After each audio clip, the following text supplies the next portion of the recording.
and tonight we have a very special guest. If you are new to the call, though, please stay on, and we will get you some support, some additional TalkShoe podcast numbers, and some helpful links and websites. This is a solutions and educational-based podcast, but the views and opinions of my guests are not necessarily my own personal views and opinions. My goal is that everyone can obtain something out of tonight, especially a feeling of empowerment. If you have any suggestions, comments, questions, especially if you are in need of additional support, please don't hesitate to email me at tiangel2016@gmail.com. Again, that's tiangel2016@gmail.com. So before we get to my guest, I would like to talk about a few things. From what I understand, some of these after calls have been a little divisive and a lot of perping and interference and things like that. So I just wanted to say that, if you're new, I wouldn't even suggest going to the later calls. I think Kyle manages this call, and typically Ryan does too, but he's been having some problems with his board. But I am concerned about just some of the things that go on, and understand that there's COINTELPRO outside the community, like the people around you, starting rumors and trying to take you down and make you isolated. So it's going on within the community, too. They don't want people unifying. They send people in to cause division, to start rumors, and to create problems. And sometimes it's just targets who don't, we don't all agree, and we don't all have the same perspective. And so sometimes it's just personality issues with them, I like to say. But so I am sorry for that, and I do think we need to be bigger than that, and we need to unify. That's the only way we're going to beat this. And and I'm sorry that there are perps within the community, and I'm sorry that they can make it confusing and they can cause additional paranoia. But, there's plenty of people here to support you and give people a chance to kind of, watch people for a long time. If people are doing good, for long periods of time, they're probably not perps, but it's unfortunate that this goes on within our community. And, just like in many social situations, there's people who cause rumors, and you know how the story goes. You're sitting in a circle. You say one thing to one person. By the time it gets around the circle, it's a completely different story, and that's kind of what happens in this community. So I just give everybody the benefit of the doubt, and I actually don't get caught up in drama. I try to straighten it out, but drama is not productive, and it doesn't help anyone. We need to put our focus on taking care of yourself, giving support, and educating yourself and doing activism, most importantly, in my own opinion, and kind of sticking together and not getting caught up in drama and the nonsense. And if you're new, you're not going to know what the drama is and who's being honest and who's not. And you just have to wait it out. Just stand back objectively, and you'll get a sense. But I remember being confused when I came to the community, too, and I remember being attacked right when I entered the community. And, but I just had to develop a little thicker skin, unfortunately, in a community that we need to be supportive of one another. But there are supportive people, and there's supportive moderators, and there's really educating calls that have a real important educational stance, not referring to mine, but other ones as well. And so I hope that you guys can keep that in mind, and just know that, perps are in the community too, and they try to cause problems, and that's just how it is. And, there's also paranoia, so that's sometimes a component as well. So, but use your instincts, give people a little time to prove themselves, and that's my little input for today. I just get emails from people, and they're very saddened by some of the calls and some of the immaturity and, middle school behavior and all that. And I know it's very hard, and it can be scary if you're new. So I'm sorry that happens. Like I said, if you need support from supportive people, you can reach out to me or other people that you trust, and they can point you in the right direction of supportive people. So anyways, to get back to our guest, which is very important, his name is Steve R. Baysden, or Baz. How do you say your last name, Stephen? Baysden. Yeah. And you're from Illinois, and you owned and operated 2 successful businesses, earning $200,000 a year, and one was a trucking company hauling flatbed freight around the country and into Canada, and you had real estate business as well, and you had rental properties, and you rented and resold distressed properties. You have a loving daughter and 2 beautiful grandchildren, and after this happened to you, your whole life turned around 180 degrees, and you're trying hard to live as a Christian. And then this, happened to you, and so here you are to tell your story. So maybe to give back, let's go back to the beginning and even maybe a little bit before. Like, I know you had a very interesting life. So do you want to start from there, like when you were young and what you were involved with and how you came to be such the good man that you are today? Well, I thank you for that, Ella. I'll leave that for others to judge whether I'm a good man. I do try to be a Christian now. I haven't always been.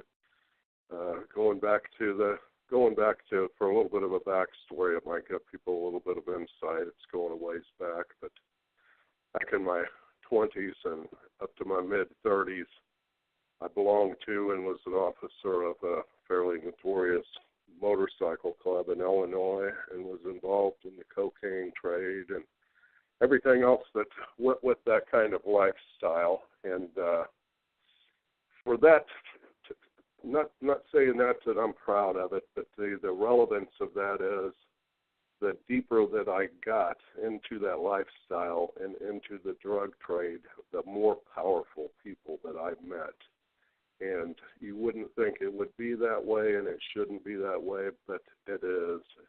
And so when we progress through the story a little bit, if people wonder how I knew this person or that person, in a lot of ways, in a lot of instances, it was from that time. It was from my life in the underworld as it was, and the deeper I got into it, the more powerful people you meet. And it got to the point that one of the reasons that I even got out of it, among other things, and my first wife leaving me because she was tired of the nonsense, and it got to the point that you couldn't tell good guys from bad guys whenever you start realizing that the CIA and other people that are supposed to be taking care of this country are actually more interested in taking over the drug trade, et cetera.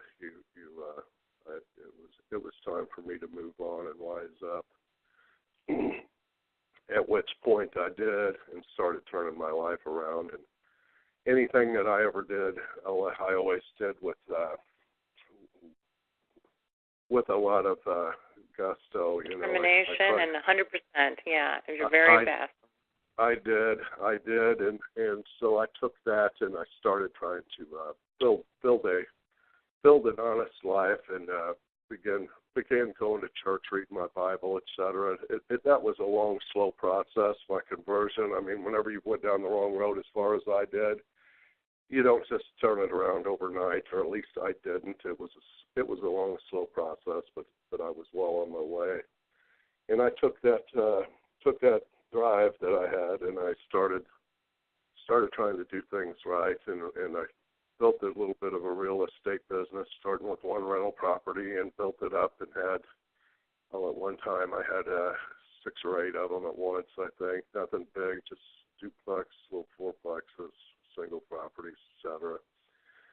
And had one guy that worked for me full time that took care of the rental properties, and I would buy houses, distressed houses, and fix them up and resell them. And had my own truck. I always drove a truck for a living for other people, for the Teamsters, et cetera, hauled cars and various other jobs. But I decided to buy my own truck, and whenever I did that, it was successful. Owning your own truck is there's good money in it if you do it right and you haul the right equipment.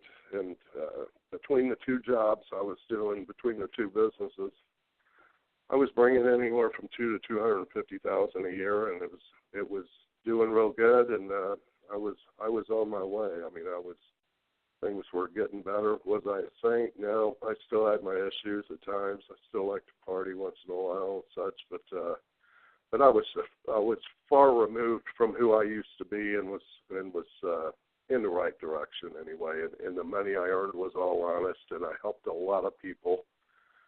Bought a home for my mother at one point. I helped pay other people's bills whenever they were down and out. I let people move into my house, guys that I had known in the past that were pretty good guys that were down on their luck. I let them. I had a pretty good sized house, and would let people stay with me for a while to get on their feet. I tried to do the right thing by people, and that all kind of changed whenever something happened, something took place that was the beginning of my targeting. So let's do that. Let's approach that into go into that with detail. I'd love to hear that, and I'm sure they would too. Kind of what happened and the man that you encountered and basically what went down. Well, there were, as I said, the people that I had known from that lifestyle. Some of them were pretty powerful people, and one of them was a lawyer. And I don't think that it would hurt to mention his name. His name splashed all over the internet and the newspapers anyway. And he ended up being arrested and going to prison. So damage was done there. But his name was Tom Lakin. And at one time, we were acquaintances, let's put it that way. And I had even attended parties at his home, and et cetera. He was a very, very powerful man. If anybody cares to Google him, it's Tom Lakin, Lakin, and you can see a little bit for yourself. He was friends with. And also online it shows that he was arrested and he was convicted of crime. So that's not slander. That's actually a fact. No, it is. And we've spoken of this earlier, and we're going to try to avoid. I will do my best to avoid names of people that I know that were involved in things they shouldn't have been, and equally as bad as that weren't arrested or prosecuted, because the way things are now, Ella, it isn't the truth that is important. It's what you can prove or disprove in a court of law, which is sad, but that's the way it is. And anyway, that man back, I guess it was it would have been about 98, somewhere around 98. I ran into a couple of guys that I knew from my past that were still friends, that I was kind of out of that lifestyle. They came to me, or they came and found me. I forget how that went down. But anyway, they came to me and told me that they had been at a party at Lakin's house, and that they knew that they seen my daughter there. And that was whenever my daughter was, by that 17, 18 years old, and I got angry about it. And I from that point on, I proceeded to out that guy for who he was, who I knew he was. Everybody knew that he had a thing for the underage, and it didn't matter, boys, girls, it didn't matter. But he had a thing for the underage, and shame on all of us for ignoring him because of who he was and how powerful he was and his money. So whenever it hit home to me, most people were afraid to even speak out about him. I wasn't, and you see where it got me. We'll get into that as it goes on. But I spoke out about him. I went out and I told people, keep your kids away from him, keep away from him. He's no good. He's not what he seems, and especially keep your kids away from him. Well, anybody that I spoke to, that mentioned him or his name come up, that's when I had said. I ended up even buying a house on the same street he lived on, not because he lived there, and it was in spite of that. It was a beautiful neighborhood. It was the place to be if you lived in that part of Illinois. And so I bought a house up there, about 4 houses down from him on the opposite side of the road.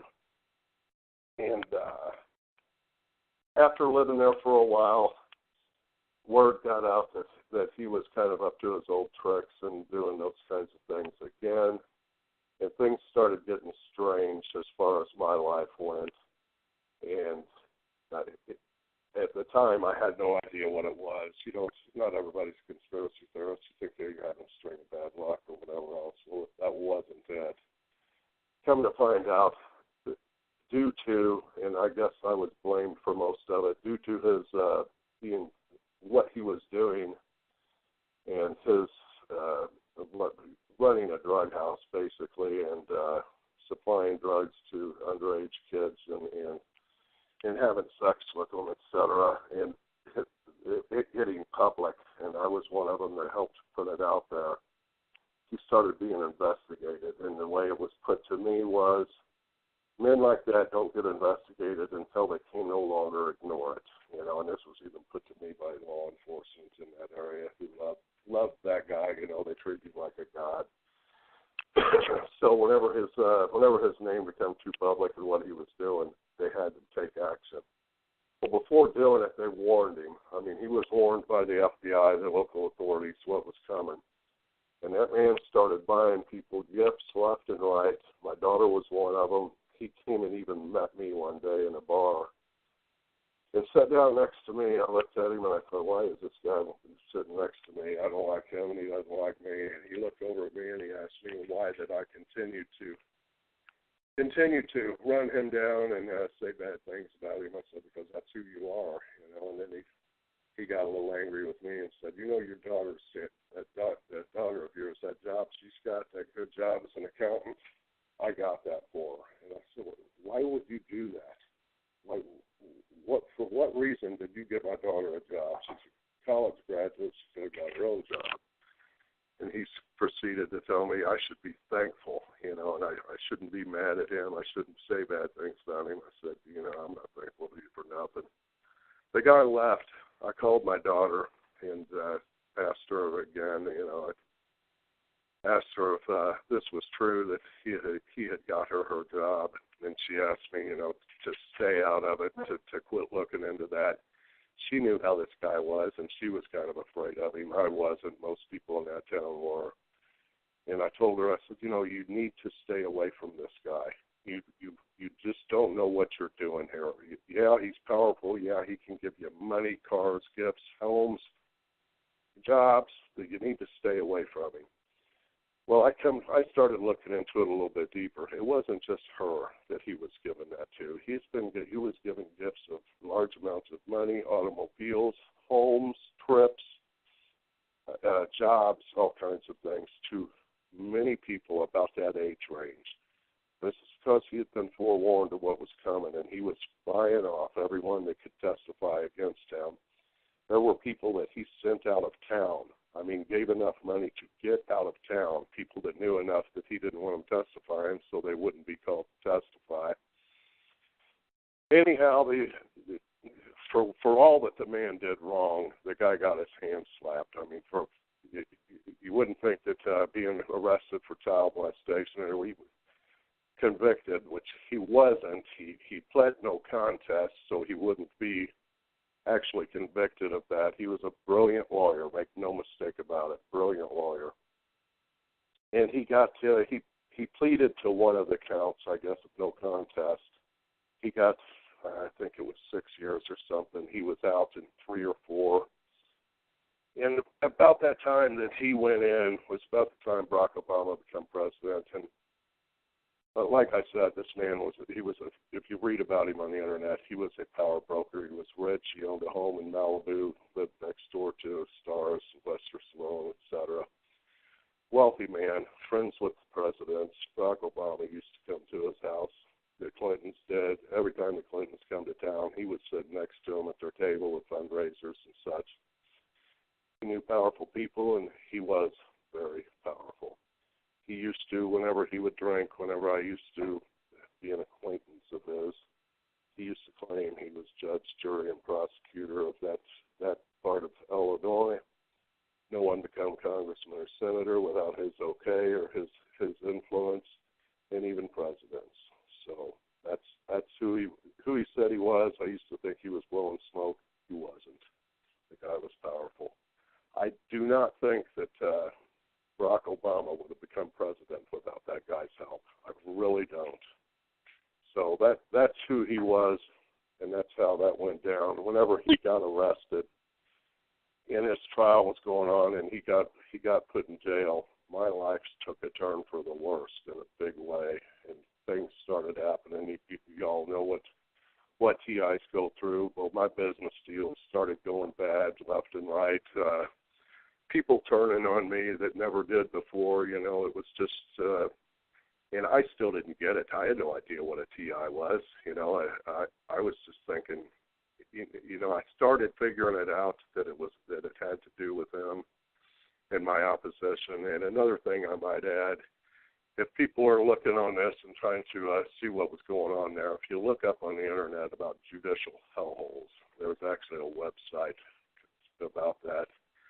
You'll see that Madison County, Illinois courthouse is ranked in the top 10 of all counties in the United States, of which there are, you know, thousands it's ranked in the top 10 of being a judicial hellhole where people can take lawsuits, and they did, from all over the country, would take them to Madison County, to lawyers like Tom Lakin and the Lakin Law Firm, and there were several others around there that were good at doing it. They had that, I guess I can say this, I don't care if they come after me and sue me to death, to be honest with you, Ollie, but they owned that courthouse. They owned the judges. They owned everything about it. Lawsuits that couldn't be won anywhere else, New York, Texas, California, they came there. They won. They won big money. I mean, billions of dollars were made through that courthouse. And Lakin was one of the men that was responsible for building that money-making machine. So whenever all this went down, it didn't just take him down. It shined a light on that. It hurt that. It hurt that business. That was a business they had going on there, and it hurt that. So I took a lot of the heat for that, for just trying to do the right thing. And anybody who is a halfway decent father found out their daughter was there, and then knew it was other children and stuff that was involved. If you do research on it, you'll find out. And I happen to know more than most people about it. There were dozens. There weren't just one or two. There were dozens. But anyway, where was I, Ellen? Whenever he went to prison was right about the time Barack Obama got elected. Things started going bad, but they were bearable. Your businesses and everything else. What about your family at that point? Yeah, things were getting goofy. I mean, like I said, I was having problems with relationships with people, employees, contractors that I had worked with where I got good loads for my truck, subcontractors that did work on my real estates, et cetera, employees. Things just started getting goofy, but they weren't really, really bad. They were bearable, but it was a strain. It was an uphill battle all the time. And then I've got this stuff wrote down. I should have had that part of it, but I guess it was about 5 years ago, maybe 4, that he got out of prison. He got an early release, which, didn't surprise anybody. So we were surprised he even got put in the first place. But he got an early release. And right when he got out, his cousin got elected sheriff of Madison County. Anybody cares to look that up? It's Madison County, Illinois. You'll see who the sheriff is. I forget his first name, but it's a Lakin. That's his cousin. Well, between the two things, him getting out and his cousin being elected sheriff, my life went from troublesome and uphill battle to impossible. I mean, it was bad. I mean, nothing worked. Everything was failing. I couldn't get to where I used to get loads that might pay as much as $15,000. I'll let you take an oversized load up into Canada or something that would take me 4 or 5 days. I couldn't hardly get a load of bricks that paid $2,000. It was like that. It was things just were going bad. Real estate deals, that was over. I wasn't buying and selling anything anymore. I was just trying to hang on to what I had. Relationships, my friends, family, even my daughter, who I was really close to, loved her, my grandchildren, even her, she turned on me, she started looking at me. I mean, you could see it in her eyes, she just, instead of looking at me with the look she always had, it was more of one of, like, who are you? And she even asked me that at one point, who are you? So they had an effect. They had, these people are powerful. He had the FBI in his back pocket. I can get into that a little bit more later on whenever I started realizing how that worked. I already didn't have a lot of respect for our intelligence agencies and federal law enforcement from what I knew from my past. There's things you learn whenever you're in that lifestyle that most people don't know and wouldn't believe if you told them. But most of the FBI, and I can't say all of them. I know back there in Illinois, this is how it went down. That they were more their job was more to protect those kind of people than to go after them. I mean, they would protect those interests. And for the life of me, I couldn't figure it out, but I think I have. In the meantime, those guys don't have a long career in the FBI. I mean, some do, but a lot of them are looking for something when they get out, and those powerful people are it. You know, those are the kind of people that will put them to work when they get out. So they're looking out for their own interests in a way, I guess. Things aren't the way they should be. You know, whenever you're living this life, Ella, and you've lived the life that I have, and you've been where I have and seen the things I have, you just it's disappointing at the very least. I know most of the people in the public, they watch TV and see movies with Elliot Ness and at the FBI on these Law and Order or whatever these shows that people like watching, and the FBI are all these smart, sophisticated, righteous people. It's not that way. I mean, it is not. Are there good people in there? I'm absolutely sure there are. But it's a thing gone bad. Anybody can watch the news and see that. I mean, if you've got a D in front of your name up there in Washington, D.C., it seems as if you can do anything you want to do, and they will cover it up. They won't come after you. And if you're a Republican, you can't put Russian salad dressing on your salad without being accused of being a collaborator with the red state over there. So it's top to bottom. It really is. I mean, and it shouldn't be this way. It's not the way this country should be working. But money buys you the opportunity to break the law, disregard the Constitution, have people attacked that know that you have. I mean, you have poor people like Dolly, my friend Dolly over there, just such a sweet person. She wasn't ever involved in things such as I was. Ella, she wasn't involved. All she did was stumble upon some wrongdoing, and look, they're doing the same thing to her. So,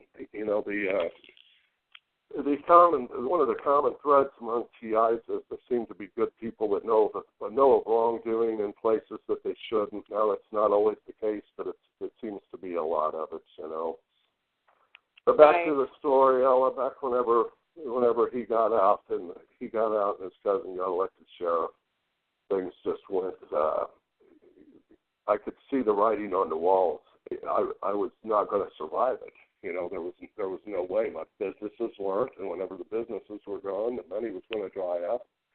It was my relationships with my friends and family were just hanging by a thread, which they all ended up snapping, and it all went away. So I started looking for answers, and I honestly thought at the time that the FBI, the local law enforcement, et cetera, would be interested and do something about it. Well, I was really wrong. I mean, no one took interest in it. As a matter of fact, they were hostile towards me at best. Of the 3 times I went to the local FBI office there, and they knew who I was, and that reminds me of another part of it that I can throw in here. First time I went to the FBI office, there was a man that I kept seeing while my life was just going to hell. Excuse my language. There was a man that kept popping up, and even then I was like, "Man, you're just seeing things, Steve. The guy looks similar." First, my cable went out in my house, so I called to have him come out. The guy come out to repair it. Spent a lot of time at my house. Just a lot of time for a cable repairman. Asked a lot of questions, etc. Anyway, he got finished up. I run into another guy, a gal that I met and was dating for a very short time that lived over in St. Charles, Missouri. I went to her house to pick her up one time to take her out to dinner, and she goes, "Oh, and by the way, there's a guy that lives in my house." She had a real nice house, big 2-story brick home, upscale neighborhood. She wasn't lacking for money. But for some reason, she was renting a room to a man in her basement. He came in the door to come in, looked just like that guy that had worked on my cable not long ago. And I thought, you're just seeing things, just let it go. And then I got stopped in my tractor trailer by a state cop that wanted to do an inspection on me after I went to load a oversized load that was going to Alberta, Canada. And the load got delayed. I mean, to the point that I told him, hey, look here, you know, this is my truck, this is my business, and if that load isn't on my truck here shortly, I'm leaving, and I'll find another load, and you'll have to find another carrier or another owner-operator to take your load up there, and there ain't a lot of them that can run Canada, so either get the load on my truck or I'm going to have to leave in a very polite way. So we finally got it on there, and it all made sense after I got going down the road. I was running down the interstate. I got pulled over for an inspection. It was the same guy. It was in an ill-fitting state cop's uniform, and it was the same guy. And I started thinking, am I just seeing things here in somebody that's the same? First trip to the FBI, I go to the local FBI office. I walk in, and I just walked in unannounced. I didn't call or anything. There was a gal that worked the reception desk. She goes, yeah, I have a seat over there in that empty office. I'll send someone in to see you. So I went in there and sat down. About 5 minutes later, and opened the door, and then comes walking a guy. And the guy, I looked up, and it's him. It's that same guy that I've seen 3 times. And when he's seen me, his face, his eyes widened up, and he just about turned around to walk back out. And he didn't. He walked on in, and I thought, you got to be kidding me. So this was the FBI agent that I kept seeing over and over again. He knew I knew who he was, and the gig was up. But I went ahead and I started telling him what was going on. He goes, I don't know what you want us to do about this. We're not going to help you with this. Go talk to the state police. So I said, I've been to all those. I've been to them. I said, you want to see the evidence I've got? No, they didn't want to see that. So that was like the first trip in there. I went back 2 more times. Second time, I was told if I didn't like it in Illinois to get out. And it wasn't in a nice way. It was get out. Third time I went back there, one of them told me that in a laughing kind of way, just not taking me serious at all, said, you ever think about going and seeking mental help? And I got pretty angry with that guy. I said, is that what you tell your citizens that come in here asking for help? You don't even look into it. You tell them to seek mental help. You know, that meeting didn't go very well. But after that was over, I had decided maybe they're trying to give me a message, and I've got the money, and I still got my trucking company. I'll sell my real estate. I'll get out of this area. At that time, I knew what was going on. It became obvious, and I'd even gotten messages. A man that I used to know, another powerful guy that was, I won't mention his name, but I'll want to tell you what he kind of was. You can say his first name. No, I better not. Okay. I better not. You'll know why in a minute. This guy was kind of loosely affiliated with the mob, and I had dated his daughter at one time, and we were really close friends at one time. I had a lot of respect for the guy. I liked him, and anyhow, he came to my house, and I was glad to see him. He showed up at my house and came in, and I immediately knew something was wrong. He wasn't the same jovial guy, that him and I used to just be really close. And he came in there with a message. He came in, pretty much got to the point. He said, you know that Tom Lakin's out of prison, don't you? I said, oh yeah, I know. I said, what, is that why you come by here? And he said, and he started telling me a story, and it was one of those things, the same way the perps do, where they're telling you a story that's designed to send you in a direction and away from them, to basically kind of give you a message, give you a threat without being threatening, and a veiled threat with a plausible denial kind of scenario. And I said, well, it's really good to see you again. You have a good day, and I escorted him to the door. So, he did things like that to make it obvious that who it was that was doing it to me. It became real obvious I wasn't going to get any help from the authorities all the way up to the feds and such. So I thought, get out. You're swirling the drain and you're going downhill fast. Get out. Maybe you can recover some of this. And at that time, It had ruined the relationship between my daughter and me, and I didn't get it when that happened either, so I played right into their hands. I mean, I became angry with people that were close to me, friends and employees and such, best friends.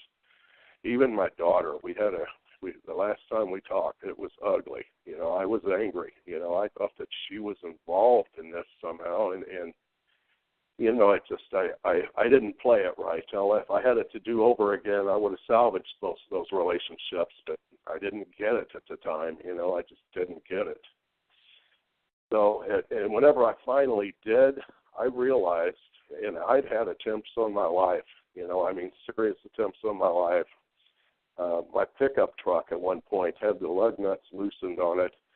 The hydraulic clutch in it had the severe leak put in it to where it wouldn't work. So if you went to push it in to try to stop, it would just keep taking it down the road. And the brake lines were loosened all at the same time in a perfectly good truck. And the thing of it wasn't me that was driving it. It was one of my employees. Whenever I was out on the road, I gave them the keys to my house and my pickup truck and my rental properties. Said, take care of my home. They would do my laundry, clean my house, cut my grass, take care of my rental properties, all that stuff. They had to key that pickup truck. Well, they about got killed in that pickup truck with all that wrong with it. Whenever I came home, you know, he told me, he said, Steve, he said, you ain't going to believe this, but your clutch went out and the brakes went out and the lug nuts were loose all at the same time. I didn't say anything to him, but I knew what happened, you know, and I just apologized, and he had already got the truck fixed. That was just one of them. One time, the house filled up with carbon monoxide. Whenever I had one of the guys that worked for me come and check it out, it had been obvious that somebody had tampered with the flue on the furnace to where it wouldn't open, and it filled up the house. And another time was on my tractor trailer, which was elaborate, and I don't even want to speak of that because that's the one that I have solid evidence of it being done. If I could ever get a lawyer or a non-corrupt FBI agent to take a look at it, that's a solid case. I mean, if I could get into a court, I'm not even a lawyer, I could win this one with what I've got here. So I'm going to leave that one alone for now, Ella. But with all that going on, I thought that it would be best to keep especially my daughter and granddaughters out of my life, and close friends and family and other people also. I thought, you know, you'll fix this. You'll fix this. You always do. You fix everything. You'll fix this. I didn't realize what we were up against. I didn't know what a TI was then. I just thought it was powerful people out to kill me, out to do me in, ruin my life, end my life. So I thought it'd be best to leave people out of my life. And I thought, well, whenever I fix this, if they don't kill me, whenever I fix it, I'll go back, explain it to them, repair relationships. That was 4 or 5 years ago. I ain't seen my daughter or grandchildren yet since. My brother, my father's died since then. My mother doesn't talk to me anymore. My friends, all of them, gone, you know. And I decided to get out of there, and I moved down here to Texas thinking, okay, that'll end it, you know. That was right before I moved down here. I started doing some research on the internet and started seeing other people having this done also, and I was kind of put 2 and 2 together. I figured out what TIs were, and some of them were whistleblowers, and I thought, well, maybe that's what I am, you know. I was just figuring it out, but I moved on down here to Texas. Stephen, how did you find the community, and how did you find out you were targeted? You just started, I got disconnected and had to call back, so you might have already stated that. I lost maybe a minute of your conversation or two. So how did you find out about targeted individuals? Well, at a certain point, I guess like everybody does, at a certain point, you know, when you can't get any help from the FBI, from the county, the local county or state authorities, and I couldn't get a lawyer. I mean, especially in Madison County, they all loved Tom Lake, and they loved what he did to that courthouse. He made them rich, and then whenever all this went down, it kind of threw a wrench in that money-making machine that was the Madison County Courthouse. And, you know, I couldn't get any help. You start researching on your own. So you open up your laptop or you get on your computer and you just start looking. I don't remember how the day that I stumbled on it, but I just remember seeing. I don't remember how I did it, but I remember seeing other people on there that were talking about the same things and that they were having their lives destroyed and being stalked. I was being stalked at that point. Everywhere I went, somebody was there to cause problems and sit there next to me, sit there at the table next to me in a restaurant or a bar or something, and have conversations that were directed at me and such. The whole nonsense that they do. So I just started researching it. I forget what I first seen on the internet. I found TIs basically. I found other people that were experiencing the same thing. Some of them were whistleblowers. Some of them had no clue why. Some of them were ex-CIA or FBI that knew too much, etc. And I thought, well, I'm not alone here. Obviously this is something that's big and gone wrong. And obviously, if there's more than me, somebody's going to get a handle on this. I was sure at that point. Somebody's going to see this, and it's going to come to an end, which it hasn't. I mean, as we all know, this evil is huge and unchecked, and I'm not sure where the end is. I hope that I can help shed some light on it, though, Ella. Yeah. Well, I know you got together you went to the conference. And you have a great group of people. I know you found Karen Stewart, and you kind of started meeting people behind the scenes a little bit, or behind the podcast and the calls. And I know you worked together, and you developed Targeted Justice, the group, and so you're part of that. And if you like, I can bring in Midge, if you like, or if you want to tell a little bit more about your personal story, that's okay too. We can do it either way. I can tell you what happened whenever I got down here to Texas, and let's hear a little bit more about the targeting.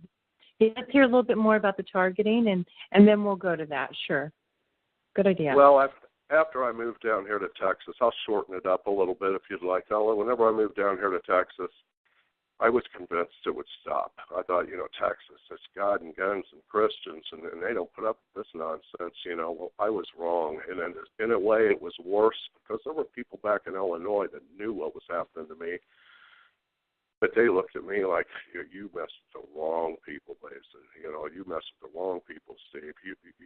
You're done for. And even those that knew, they weren't going to say a word. They seen what was happening to me, and if it could happen to me, it could happen to them. I had a little bit of money. I had a little bit of influence. I knew a lot of people, and it scared them. And I think that's part of what this is designed to do. They do it to me. They can do it to anybody, and it silences people. It shuts them up, So whenever I came here, it got worse in that respect because everybody believed everything they were told, and I have no idea what they were told, but they looked at me like I was evil incarnate. And at that point, I still had that trucking company. I'd sold all my real estate in Illinois. I had the trucking company. Whenever I got down here, I couldn't get any work. It went from not getting good loads to not being able to get any work. I couldn't get a load. I mean, it was. And after buying this new house down here and doing a bunch of work on it, taking off about 2 months to fix it up and get moved in and everything, I was needing to get back to work. Couldn't get it. It wasn't going to happen. I was over. My trucking business was done. I wasn't going to be able to. I wouldn't have been able to haul a load for free. So I sold that tractor trailer and pocketed the money and sat there for a few months wondering what the hell was happening to my life. And I decided to try to get away from it. And I took that pocket full of money, and I drove to Mexico City in my pickup truck. Spent about 10 days down there, and it was horrible down there. I mean, it was real bad, and they weren't very nice about it. I had federales tell me a couple of occasions, walk up to me while I was parking my truck or something, you need to take that truck and go back to Texas. I mean, they were less than kind down there. I ended up getting a speeding ticket where the man told me that if I wanted to pay the ticket, if fight the ticket, I'd have to stay in Mexico for about a month and a half. Otherwise, I could give him $500 right there on the side of the road. So I got shook down for $500. I came back home, got on a plane, and that was whenever I started my European tour, which was, it's a story in itself. If you want to take a break and do something different for a moment and go back to that, that's fine. However, I could tell you what happened over there. It's up to you. Let's go into more of your story. It sounds great. Whichever aspect. Well, that's what I did then. I came back and I was I was convinced at that point that there was no getting away, that they had enough power to get me anywhere in the United States and even Mexico. And I thought, and I had plenty of money still, and I had nothing better to do. And I thought, take yourself a vacation. If you find a place that this doesn't happen, stay. So I got on a plane and I flew to Paris, and I spent 10 days in Paris.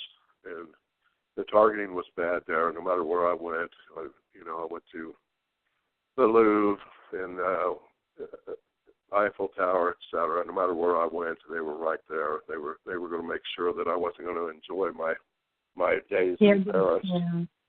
This is a global issue, and they probably just have some association. Did they seem French, the people that were around you, or what do you suspect in your observation of targeting? I believe they were, but most of Europe, whenever you go to Europe, everybody speaks. The French speak French and English. The Germans speak German and English. So it's not uncommon for someone that's a Frenchman to, I would say, 90%. All of the young French will speak English. Maybe the older ones won't know it, but in that respect, I think they were mostly French. I think they were. I think that and I believe they were. Am I 100% sure? No, but they were. I mean, some were obviously had a real strong French accent, but it followed me wherever I went, and I sat down at a cafe. I'm sorry. Yeah, these networks are just global. They're everywhere, and whether they're some aspects might be government, others may not, just be criminal, but they're all criminal in my opinion. So. Whatever the case, these networks are global. They are. And see, that was another thing I was doing, because at that time, after I moved here to Texas and was here for, 6-8 months before I took off, sold my truck and started traveling, I knew more of what a TI was. I'd done more research. I'd seen people on YouTube. I'd seen that. And, I'm one of those kind of guys that, I don't believe everything I see on the Internet. I think a lot of things are disinformation, especially whenever it comes to the TIs and such. It's out there. And whenever I seen the few people that claimed that they were from, Belgium or Australia or England or whatever that were TIs, I thought, that just, I can't hardly believe it's international. I thought, this is a U.S. problem. This is corruption in the deep state of the U.S. That's all it is. So I kind of went to see for myself, and unless it was the long arm of the United States that was tracking me all over there, I just don't believe it was. Especially whenever I got to Russia, I don't believe that they would mess around in Russia to harass somebody. Use resources.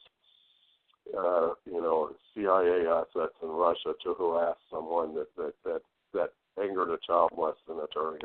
I just can't. So I believe it is international. I believe that one of the few things that countries like Russia and the United States work together on is whatever this is. I mean, whatever they think we are, they're all doing it to us. I mean, but it was bad in France, and at one point, after I got through seeing the sights and exploring what I wanted to see there and got tired of the nonsense there, I rented a car and I drove to Nuremberg. I stopped for a day in Kaiserslautern, and then I went to Nuremberg. That's where the Nazis had their party rally grounds and everything. A big World War II buff, and I wanted to see that. I spent a few days there. While I was there, there's a place called the Congress Hall that the Nazis built that's right outside the Zeppelin field in those rally grounds. big, huge building that's half built from the Nazi era. It's a massive structure. But I was exploring that, and that was whenever one of the guys from over there, the perps from over there, and he was German because whenever he first approached me, he was speaking German, but then he spoke English to me. Whatever the difference between the perps over there or from over here, they will talk to you. They will come up and let you know why they're there, basically, that, you pissed off the wrong people, and we're here to, but they had this wild-eyed fascination with me. I mean, like I was, like you would look at a celebrity or something, and I just didn't get it, and they wanted to know about me, while I'm trying to ask them, and I kind of used that to try to get information from them. That guy that approached me at the Congress Hall there, whenever I was inside that Congress Hall, he kind of even, how do I put it? He seemed to take a liking to me and almost like a sympathy for my plight. He knew what was going on. He was there. He was sent there for me. And he told me, he said, right before he left, he said, Steve, we were on the first name basis by then. He said, Steve, there are people that if they don't like what you say or even what you think, they will get you. And I said, who? Who are we talking about here? Come on, who are we talking about? He said, I can't tell you, I got to go. And sort of bodily stopping these people whenever they said they had to go. I mean, you can't do that. I would have ended up in a foreign prison, but that's what that man said to me. I ended up working my way on up to Berlin. I drove on up to Berlin, stayed at the Park Inn there in Alexanderplatz in East Germany. And I thought, in East Germany, these people dealt with the Nazis, the SS, the black shirts, and then after that was over, East Germany had to deal with the Stasi, for God's sakes, which is the closest relation to what we're dealing with. I said, it won't take place in East Germany. It just won't. It can't. It was so bad in East Germany. It was the worst that it's been anywhere. Worse than East Alton, Illinois. Worse than down here in East Texas. Worse than Mexico. Worse than France. East Germany. I wouldn't have believed it. But it was really bad there, Ella. Yeah, that doesn't surprise me because I watch Catherine Horton, and she's talked about Germany. I don't get to see a lot of her work, but I'm not surprised about Germany. But that's so interesting. Well, that's almost like a pleasant word. That, that's where so much of this technology and so much of what we experience is MK Ultra. It's all derived. Many people believe from World War II and the scientists that came over. So that's interesting. It was. I think the Operation Paperclip. Those scientists over in Germany. I studied that and studied it. I as much as I despise what the Nazis did, those Germans were brilliant. If they wouldn't have been taken down by World War II, they would have been leaps and bounds ahead of every other country in the world in technology. They were that far ahead. And those scientists we brought over in Operation Paperclip, I've got a couple books on that I've studied on it. They were the precursor to this. That and the OSS. At the end of World War II, they created that OSS, which was the precursor of the CIA, and that is out of control. Our intelligence agencies, that CIA and that deep state, and our intelligence agencies are at the heart of this, and they are out of control. I am 100% convinced of that. They are off the leash. They have been fed so much money, and now the CIA, make no mistake about it, the reason you don't see anything about big cocaine busts anymore is because that would ruin their business. The CIA completely took over the cocaine trade, completely. I have heard that from a lot of reliable sources, people that have worked within the company, worked within the agencies, and that doesn't surprise me. First time I heard it, it shocked me a little bit. When I thought about it in the big picture in the history of America and what's been revealed to be fact at this point, it didn't surprise me. After that, whenever I realized it was whenever I was in the trade. Whenever you get far enough in there, you find out who's running it. So, but anyway, they're completely there is no leash anymore. They're off the leash. They run things. They have more money. They have more influence. They have more power, more technology, and they are. Kevin Shipp can give you some numbers about how much money's in the deep state and the shadow government. We're talking trillions. It's unfathomable amounts of money, and there's no oversight either. These are privatized aspects of the agencies, according to Kevin Shipp. And I do suggest people look him up online or on YouTube, because he gives amazing information in regards to the deep state and the military complex. Yeah. It is, and you know, most people have never ever encountered an FBI or a CIA agent, or they've never been in the underworld where they've encountered them like I have. They haven't been a TI and been exposed to them like I have, and then overseas, etc. I mean, and I read nonstop. I read a couple books a month, and I've studied online and read books about it, etc. But I've also lived it. I've lived it firsthand. Whenever you read it, you think that's somebody's opinion. Somebody wrote that, or they're right. I lived it. Did I see everything that I read in the books? No. But whenever you've seen enough by living life in that circle, in those depths, to where you've been exposed to it, you can believe what you're reading. You can. There's more of a realness to it, if you know what I'm saying in that respect. But anyway, back in Berlin, the things were really bad. I went to see a human rights lawyer there that's internationally known, that works on international human rights. It's worked for WikiLeaks, etc. I went there. They knew who I was before I got there. They wouldn't even hardly open the door. They just cracked it. And it was obvious somebody was standing behind that door, giving that person information and trying to just get me out of there. When I left there, I went to a little cafe bar around the corner. That was in West Berlin. A man walked in there and handed the bartender a note. It was just me and the bartender, and we were getting along famously. She barely spoke English. I barely spoke German, and we were laughing and cutting up and having a good time. He walked in there and handed her a note. And I knew right then, I'd been living this too long at that point, what was up. She looked at that note, looked at him, looked at me, looked back at that note, and looked at him again with this look on her eyes. She walked around the bar and gave me a big hug and held my face like I was, like my grandmother used to do, and looked at me like, it was just the weirdest thing. And then she walked back around the bar. That guy started to walk away, and I was going, hold it. I said, who are you? I said, let me buy you a beer. Let's talk for a minute. He said, all right. So we walked down on the patio, sat down and talked, and he was another one of those European perps that they have no problem letting you know who they are. And we talked for a moment, and then the man told me, you need to let go. He had no idea where I was from. I may have said I was from Texas, but he had no idea my history, or he shouldn't have. The man looks at me and he says, you need to let go of that stuff back in Illinois.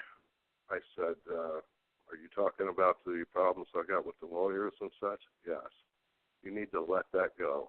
I said, well, why do you say that?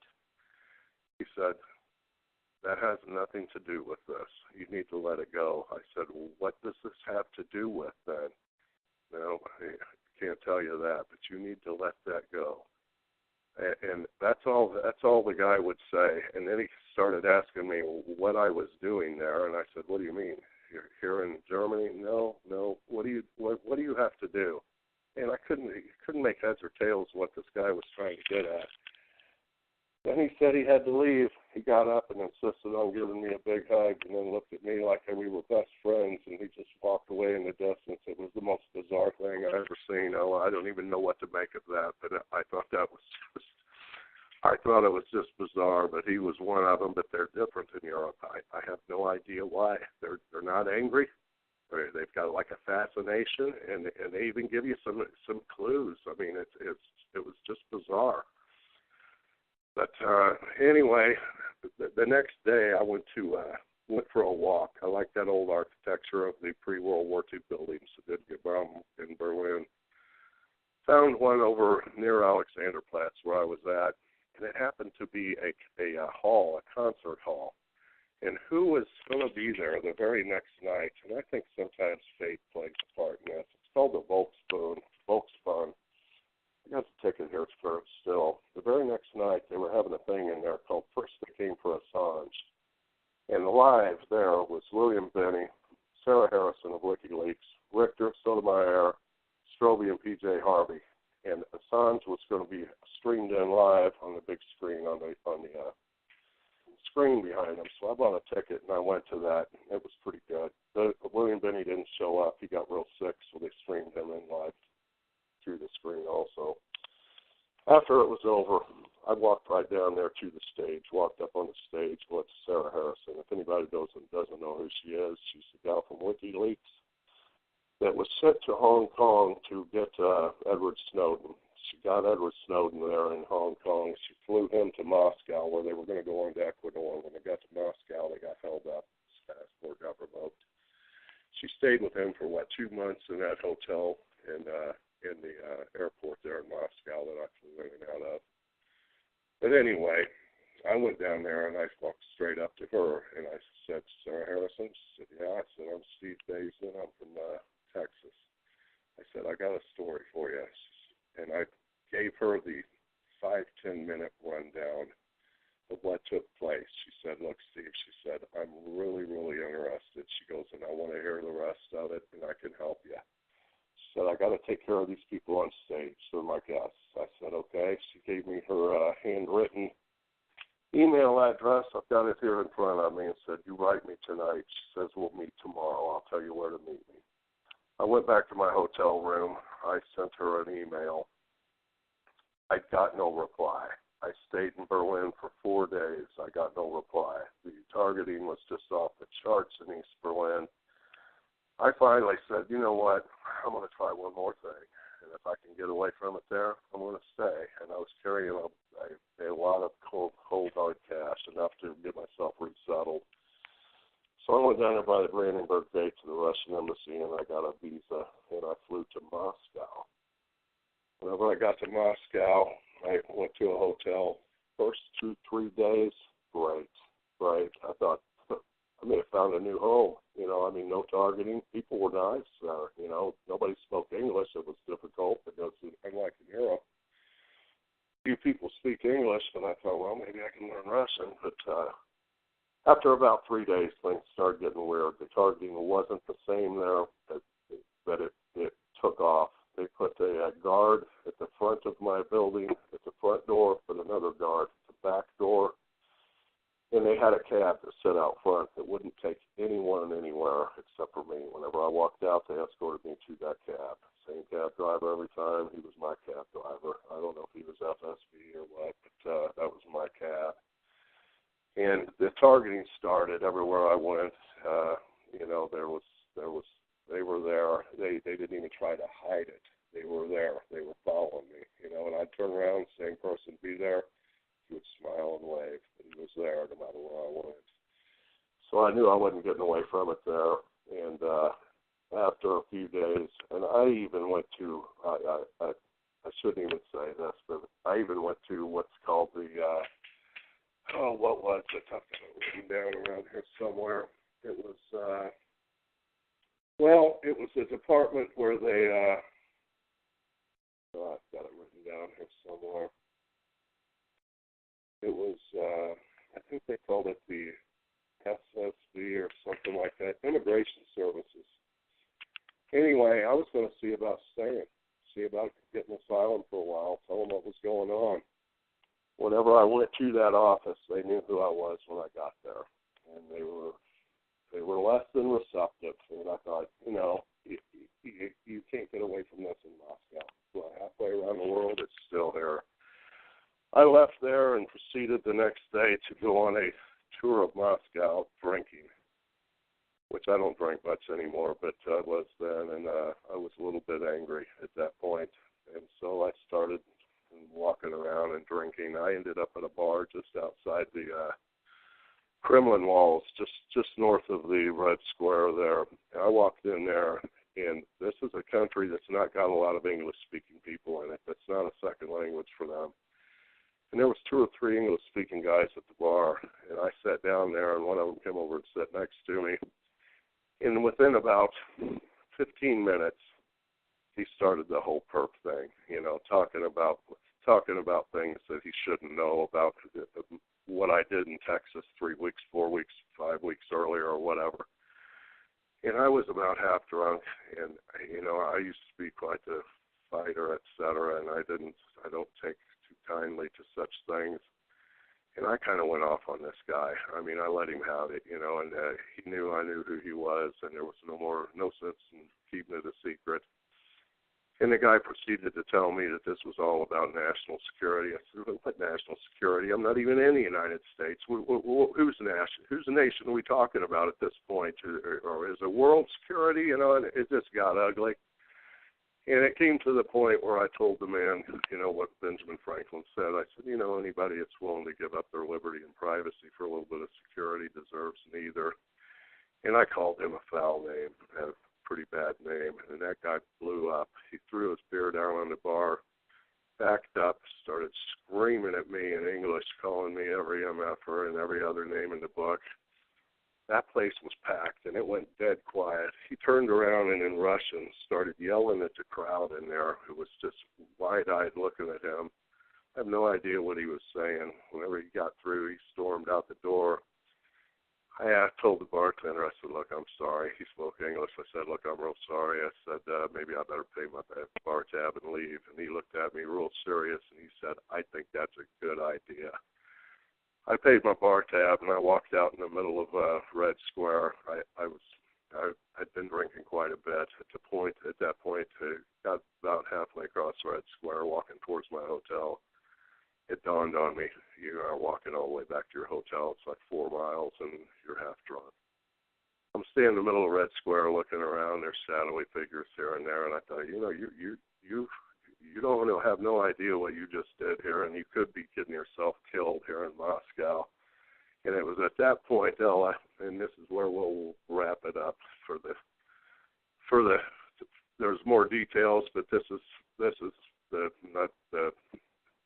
basics of it. And at that point, I stood there in the middle of Red Square, and I said, if I can get myself back to my hotel room and out of this country and back to Texas without getting killed, I'm going back, and I'm going to try to find other people in this community, and I'm going to fight this.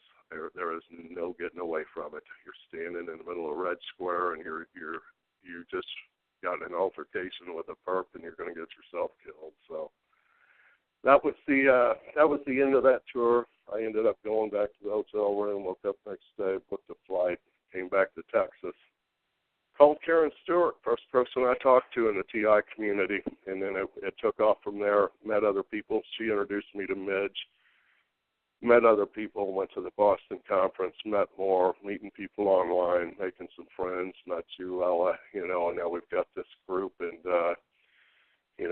I'm going to do all I can to fight them. I mean, we've got no choice. There's nowhere we can go to get away from it. And it's just pure evil. I mean, and it's happening to good people that had no contacts with people like I did. Never belonged in the underworld. Never wronged a powerful attorney that was friends with presidents that hung out with him. And it's just wrong. It's evil, and we've got to defeat it. Yep, you're right. From this point, I'm going to bring Midge into the call. Midge, if you can star 8, I'll bring you into the call and the conversation. There she is. Hi, Midge. Hi, can you guys hear me? We can hear you. Hi, guys.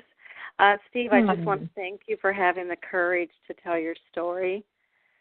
Well, it's about time I came out and started getting public with it, isn't it, Midge? I mean, I've been trying to fight this by myself for too long, and keeping this story to myself, and it's not going to do us, or it's not going to do me or anyone else any good if I don't get it out there, is it? Well, we're just grateful to you, and I just want to tell everyone that we have formed this group, Targeted Justice, and I had been talking to Steve prior to the conference, but I met him at the conference, Karen Stewart had put me in touch with him prior to the conference, and I liked him immediately.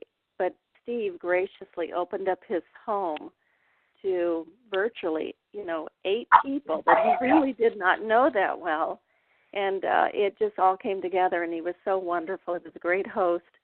And, we slept where we could find room. He gave the girls his bedroom, bathroom. But, some people were sleeping in the recliner, and so, we were sleeping everywhere, weren't we, Miss? Yep, he's such a great, wonderful man. He's a great guy who has stepped up to the plate, and we're just grateful to him for doing all that he's doing, and and offered up his home to us, and it all came together. Let me chime in here. While Midge likes to give other people credit, I want everyone to know that this group that has been put together was Midge's idea. Midge picked us out because she wanted to pick out some bright people from different walks of life that could all bring something to this, and she did a good job. I just offered up my home whenever I was offered a position in this group and said I'd love to have you all here. So this is Midge's brainchild, and it's a very, very good idea, and I have high hopes for us. I really do, Midge, and I thank you. Oh, thank you. But truly, when you do something like that, then you're putting yourself in the hot seat, and he knew that. And, all kinds of things have happened to each and every one of us, and certainly trying to fly out. But we are committed to doing it again. He has offered up his home again. We're just so grateful. And I just want to thank everyone. I've received so many emails in the last week, people wanting to join the class action lawsuit. But I'm just overwhelmed with the kindness that everybody is showing, and that they want to volunteer to help us. I'm just so grateful. And there are so many kind people in our community, so many wonderful people, so many intelligent people. We are the best of the best. And I have said this so many times. I have never met such a courageous group in all my life. Everyone needs to. Yeah. Midge, it's a good one you put together, and who would have thought 10 years ago that this group you put together from all over the country, all walks of life, from a NASA engineer to you there in Phoenix, it's such a bright girl that's put this together, and an ex-biker from Illinois, and Dolly, and it's just the whole group, Susan from New York, and Greg Mann over here in Kansas City, such a good person. You picked out some good people, and I have high hope for us. High hopes for us, Midge, and you have my admiration for what you've done. Thank you. It was hard to decide, but it was always a dream of mine. And I just feel like God had a hand in it. That's all I can say, because we all get along so well. We do. And we all click, and we're powerful. We just are powerful together. That's all there is to it. But I am just overwhelmed by everyone's kindness, and I just only see this succeeding. I truly do. So thank you all for all your great emails that I have received, and everyone saying they want to join. We have so many people. We have like over 200 now, and that's astounding. That's great, and we are going to take it to them. We're going to take it to them like no one ever has before. I hope we're successful, but if it's not, it won't be for lack of our trying, because we're going to take it to them. Oh, we will. And also, even regardless of the outcome, this is definitely going to bring attention to the cause. Anything that we as a community can do to bring added attention, it's not a lost cause. Well, we're going to bring in some heavy names. I've reached out to some heavy hitters, and I've heard back from some of them. And, because it's just not us. There's some, great people who have been bold enough to come forward, but they've not been a part of a class action lawsuit. So we're hoping a lot of them will jump on board. And so far, I have received a great response from some of them. So we just are going to go forward. We're not going to listen to anything negative. That's just not in our scope of anything. It's just onward. So, but thank you all, everyone. You've been so kind. Thank you. Thank you, Midge. Thank you, Midge, and for the people listening, it's Targeted Justice, and we do have a website up. And this is something that Midge put together, and she's the one to thank for it. And we will try to make a difference for all of us. And I left out Richard Lighthouse. Richard Lighthouse is a part of our group. He's an NASA engineer, and he's a brilliant, brilliant man. If no one's seen his website, I recommend they take a look at it and read his books. Most of them are free. The man's brilliant. Yeah, we have him. Also, we've interviewed him, so he's on the Ella Free channel as well. So, yeah. I listened to those, Ella. They were very good. And then I had him on the radio show because, he has a very expansive knowledge in all kinds of topics related to targeting. And so, yeah, I think he's a wonderful man. He went to the conference and gave his presentation. So I think very highly of him as well. And I just want to say one more thing that, we are looking for volunteers to help us, and I've had, at least now 10 people willing to help in any way they can. So if there's anyone out there who would like to volunteer to do whatever, I now have someone in charge of that and who can coordinate volunteers, and we would be so ever grateful to all of you for doing that. Who do we have coordinating volunteers now, Miss? Do you mind telling me on the phone or? Huh? No? Okay. I was wondering who. Not you. I was hoping it wasn't me. I got my hands full with what I'm doing in my job and everything, Miss. I was hoping it wasn't me. Yeah. I mean, we have groups. I mean, we've gone about this in a very professional way, like we're a corporation. And so we have broken it up in groups, and then the groups have specific jobs to do before we get back together again for our next meeting, which is already planned. And we are just determined. And we have our board of directors. And so, I'm just so grateful to everyone, truly, so grateful. We're grateful to you, Mitch. Thank you. Okay. Well, at this point, you guys, so again, it's targetedjustice.com. And if you'd like to contribute or become involved on any level, you can email them through the website. And at this point, if you're ready, Stephen, we can go to the floor and take in some questions. We can? Sure. Okay. Let's do that. So I'm going to start at the top. I see Matthew at the very top. Hi, Matthew. Hi, Ella. Hi, Steve. Hi, Matthew. Hi. It's I met you at the conference, and I just wanted to say, Youre. Yes. Yes, I do remember you. You're a good man. Yeah. Thank you. I was honored to meet you. Thank you for sharing your story. And I don't really have a question. I just wanted to say I'm glad that you didn't get into a physical altercation in Red Square. I'm glad you didn't get killed in Red Square. And I'm glad you had I'm glad you had that epiphany because that's meaningful because we're all up against this huge system, which is intractable and frightening, and we're sort of powerless against it, and it's hard to make that decision to fight this, but together as a group, especially when we start to bring people on our side, I think the good people outnumber the bad people, far outnumber. It's just a matter of getting them on our side. So I'm glad you made that switch, and I hope others will follow your example because we're starting to develop an army, and we need that kind of commitment. So I'm just really thankful. I'm honored to have met you, and I look forward to meeting you again someday soon.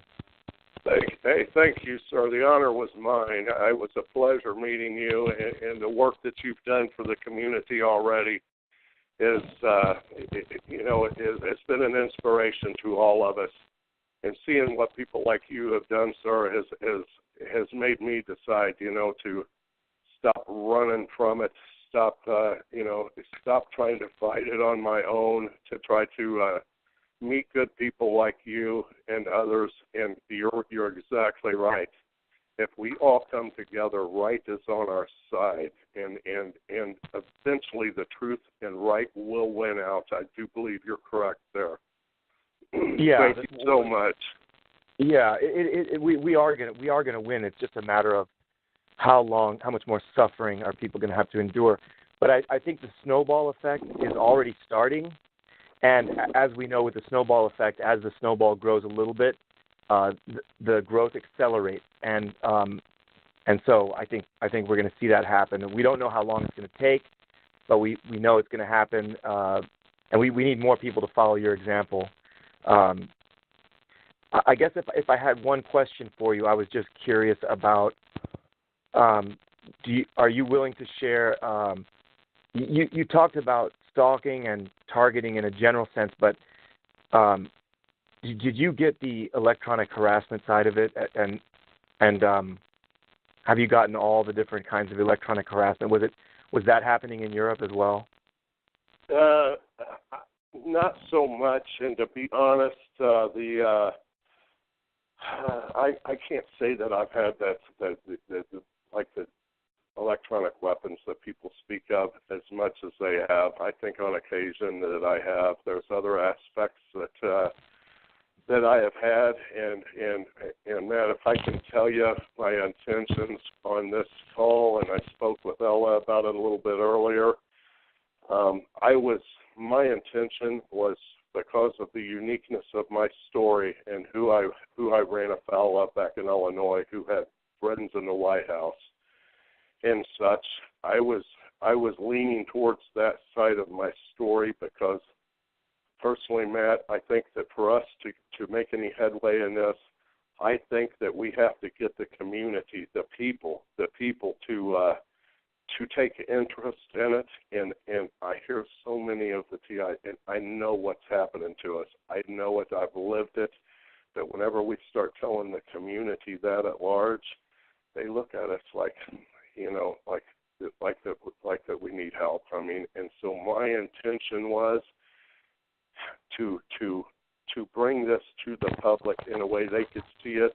And see that if you just happen to run afoul or don't like a lawyer that wants to sleep with your child, etc., if you don't like that, this could happen to you next. Your family could be ripped from you, your assets stripped, your business is ruined. People kind of get it. They can get their head around that. You know what I'm saying? And that was the direction that I'm kind of working on in this group, etc., to reach out to people and show them something that they can get their head around. And then as we get them on board and see that there's something wrong here and that there are people that are being, then we can, then it was kind of my intention, then we can kind of feed them a little bit more, start them out on the easy stuff, and then tell them, there are X-File type things, there's Star Wars type technology involved in this, and kind of bring them in slowly. I mean, that's my thoughts on it, Matt. Maybe I'm wrong. No, I agree. I agree with 100% with your approach, and each person has their own. You're developing your own. You're very effective, by the way, and in the way you told your story, and it's. Thank you, Matt. Thank you. Yeah, you're hitting a different angle too. You are emphasizing the global nature of it, and that is also a hurdle to get over in people's minds. But I think you've developed your approach really well, and I think you did what I've been kind of preaching is whenever we talk about this issue, even on the conference calls, we should act as if we are speaking to the general public because these calls are recorded, people are listening in. And so I think you did a great job. And very well said, Matt. I couldn't have said it better myself, buddy. That's how I feel. Also, I mean, we all know. Anybody that's in this community knows the depth of the technology and the frightening, advanced technology that they have. The rest of the public does not know, and they just don't get it, Matt. So, I'm trying to show it to them in a way the tangible ways that it hit me, that people can understand. My family taken from me, my income, my businesses, my whole life ripped from me, and it could happen to you next. Is the way I kind of like to present it to the public, and they can get their head around that, and maybe it will bring some attention to us, Matt, and then we can move forward with, guess what else is going on. There's technology that y'all won't believe involved in this. So I hope that's a good way to go, Matt. Yeah, it's a good way to go. Well, I hope to meet you in person soon in 2018. I'll try to make that happen. And thanks again, and I'll talk to you soon. Thank you so much, Matt. Take care. Okay. All right. Okay. Bye. Okay, Matthew, I'll go ahead and put you back on hold. He's a good man. I met him at the conference. We hit it off real well. He's a really good man. Oh, yeah, he's my partner. He helped start the freedomfortargeted.individuals.org, and we talk I just adore him. He's a wonderful, wonderful, wonderful man. I agree. Stellar. Okay, so I'm going to come to California. Oh, it just disappeared off the call. Okay, California, I'm going to come to you. Hi, California. Hi, Ella. It's Kendra in San Francisco. Well, hi, Kendra. Hi, you guys. Wow, Steve, your story is so scary and so sad. But, I mean, I like how you come back to the States and you say, you know what? I'm ready to fight this. I'm really proud of you, even though your story, you have to tell us some stuff about your history. You weren't always a nice guy, but that doesn't matter. It doesn't, it just doesn't matter. You are a human being. So I have a question, and I also have a message for Midge afterwards. My question, I think about the Europe trip that you were on, and when the gentleman said to you, forget Illinois, what kind of message do you think he was sending you? Because I researched for years about TIs. I've got a book that's going to be ready to go here in another month. I've taken about 100 background stories on 100 different TIs. They won't all be in my book, but some of them will. But I am finding there is one thread about this whole thing that is not being discussed, and that man said it, that he says, forget Illinois. So tell me what you think that meant. Can you kind of expound on that? I can. And as I was telling Matt, Kendra, that the direction I was kind of going with this interview and to try to get the national attention, which they seem to be enthralled about politicians and what they're doing wrong and everything. So I thought that if I could take that direction, and that's where it started with me, I could get attention. But yes, I do think I know what he was talking about. I've been researching this for years now, and I read, I study it, and I'm a Christian. I read my Bible, and I look at eschatology, the whole works. That man was being honest. If you would have seen what I seen in him, and the people in Europe were different than they are over here, the man was giving me a clue, and he was trying to be helpful without giving me enough information.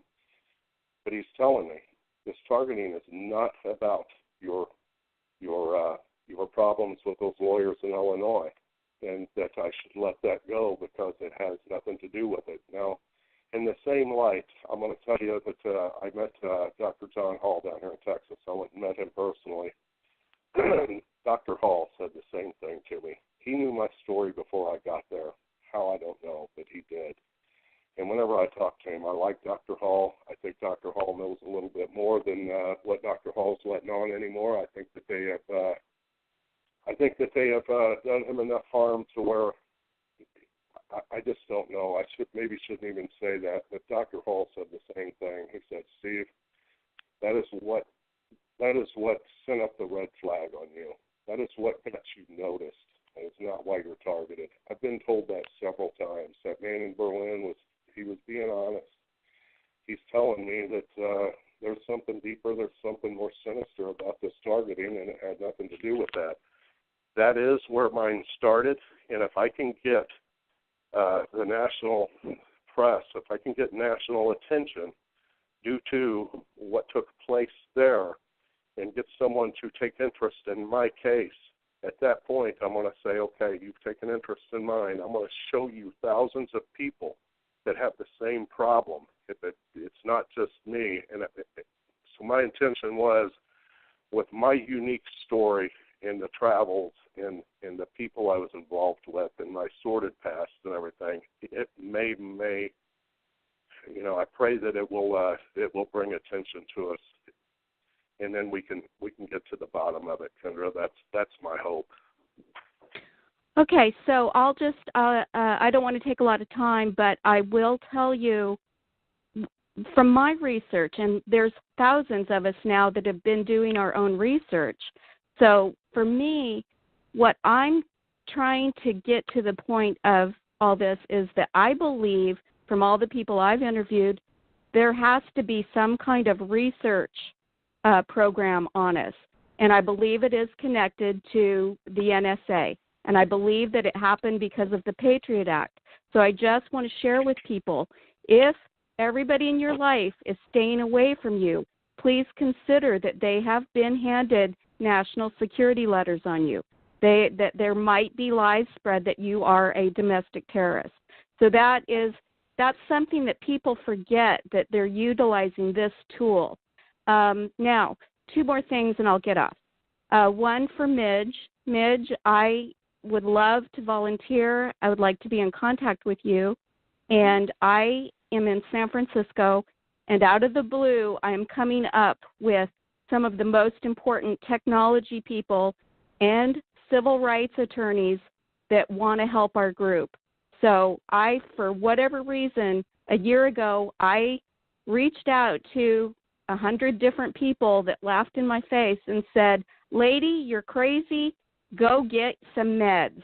But a year later, I'm now in touch with people who are apologizing to me and who are now saying, what you said is right.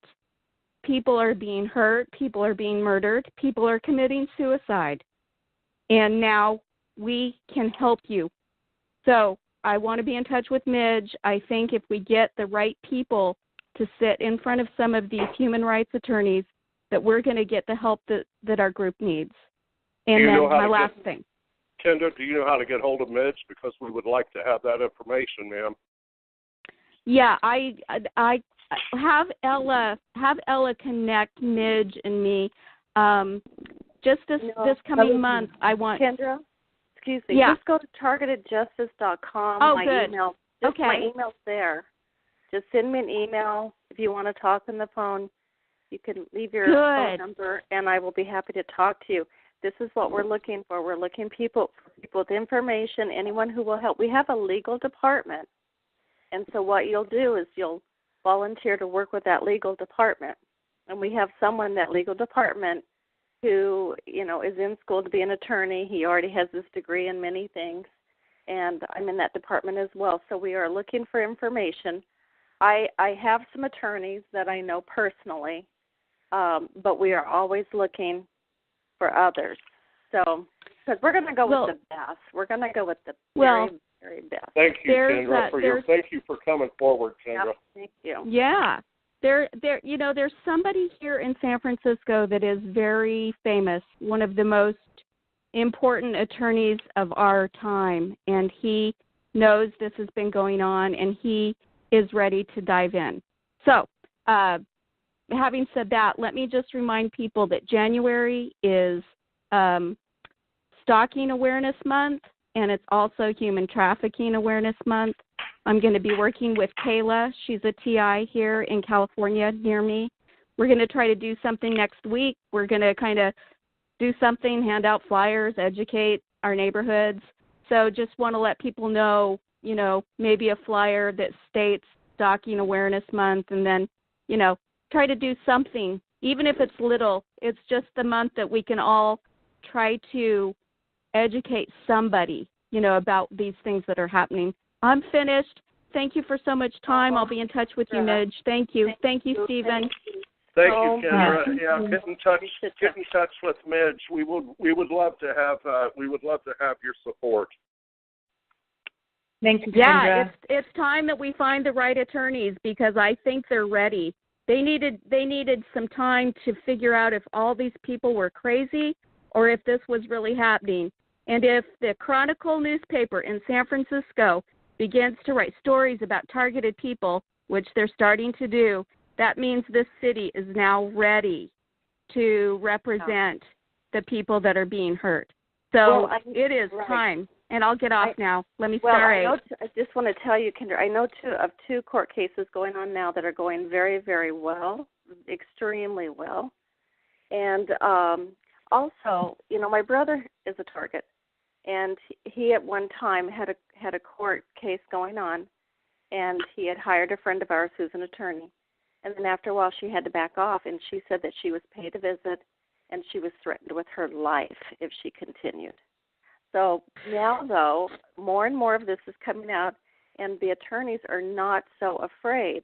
It was just last year that there was an attorney who was representing a target, and he got his back broken. They set him up in a parking lot. They had bats, and they broke his back.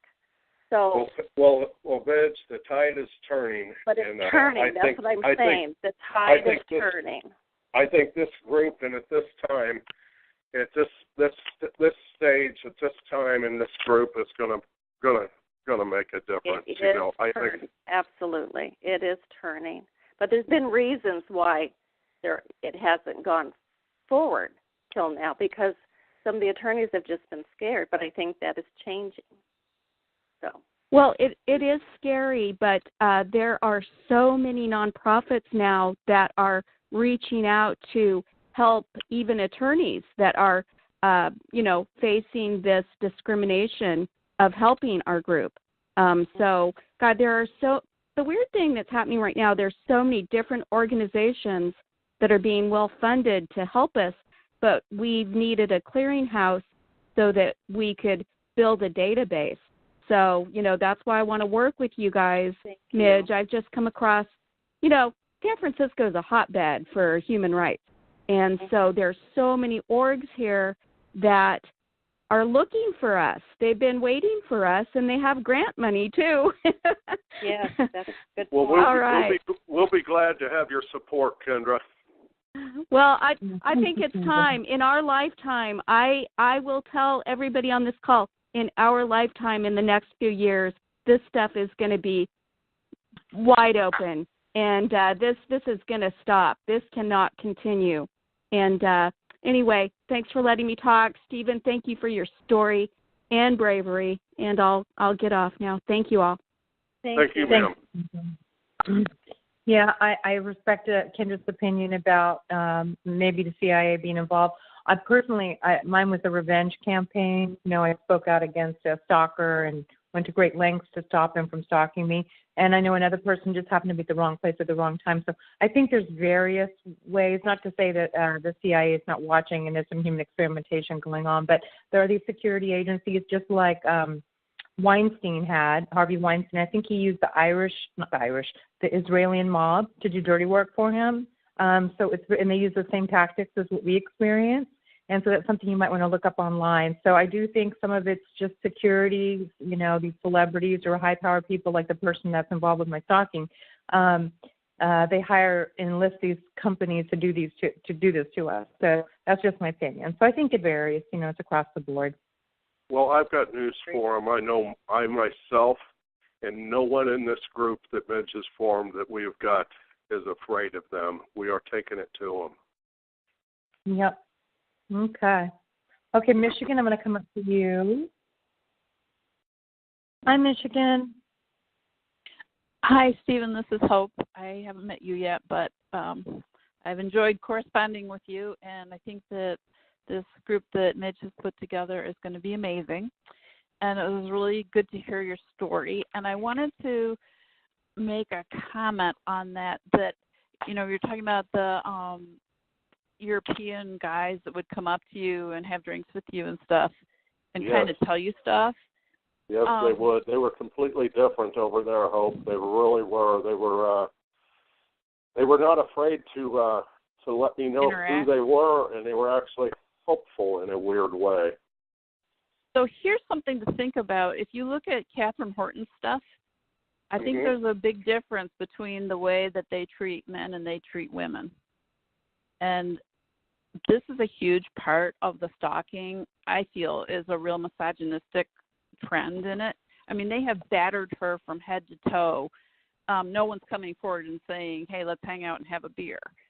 Yeah, I do understand that. So I think that they trade on fear of rape and also just having glee attacking women. And so I think, I mean, I'm not saying that changes your situation at all. It's fascinating to hear your story, and I think it's very different for men and women, potentially. It is. I believe you're correct in that respect. I think that the thing with me over there, if I was a European TI, maybe that wouldn't have happened at all. I think maybe there's few TIs that have that kind of money, or go trekking halfway around the world to find answers or to get away from it. I think that's a good point. They looked at me with some kind of a wild-eyed fascination. And look at this guy, Illinois to Texas to Mexico to France to Germany. This guy's something, So that may have been it. I mean, at first when they approached me, although they kind of let me know who they were doing the whole turtle thing. And as it went on, and I tried to treat them kindly, and they almost seemed sympathetic towards me and kind of gave me some clues. I didn't get it either. Hope that I used it to my advantage and tried to get as much information as I could, Which was really smart. I mean, your whole story is like a movie. It's so fascinating. Well, that's why I know, Hope, that I'm no more or no less than any other TI out here. We all are the same. But because of who I knew, my sordid past, the dealings with people that were connected to presidents and stuff. And then I had the money. I sold my businesses and trekked halfway around the world. My story being unique, it was time for me to come out of the woodwork and tell it, because it may bring some attention to our cause. And if that happens, my whole life has been worth living. If I can bring relief to you, to the other TIs, to shine some light on this, and that's why. I mean, I'm no more or less than any of the rest of it. I just have a unique story, Well, I'm glad you shared it. I really appreciated it. So just wanted to let you know. Hey, thanks for calling, Hope. Thank you. Thanks, Hope. Okay, I'm going to go ahead and put you back on mute. And come down to the next one, which is California. You'll hear that you're being unmuted. And if you want to, in case you don't know and you're new, just start 8 if you have a question. Hi, California. Ella, it's Kendra. I already spoke, but thank you, honey. Okay, thank you. I don't know why it showed up as soon as sometimes it does that. That's kind of a funny board. TalkShoe needs a little update. Okay, Minnesota, coming to you. Hi, Minnesota. Hi, Steve. This is Deb from Minnesota. Yeah, I find it interesting that he said to forget Illinois, and my targeting happens to be a lot with the judicial system and revenge being used through the courts. And so I'm wondering, first of all, how this Tom Lakin, who is a prominent attorney and was working for this corrupt courthouse and generating money for them, was he set up? Like, how come he was incarcerated but these perpetrators don't ever get, held accountable for what they do? Well, here's what I think on that. Because our federal law enforcement is corrupt, I believe that they are corrupt, that there's a different set of rules for those with that much money. That man, if you research him, that man gave millions of dollars to Democratic candidates in Senate. and for president and everything else, they are treated differently. The only reason that man was arrested and prosecuted was because me and a few handful of other people, which I don't even know that there were, but I don't take full credit for it, was because it was made public. I was even told this by law enforcement, that man never would have went down. They knew what he was doing, but they don't go after people like that. They have a different set of rules for them than they do us. And as a matter of fact, they use their power to protect people like that. And then once they do go down, they use the law as a weapon against people like me who exposed people like that. Is it right? No, it is not. It is not the way this country is supposed to work. It is taking a turn for the worst, and it needs to be exposed and stopped. You know, there's go ahead.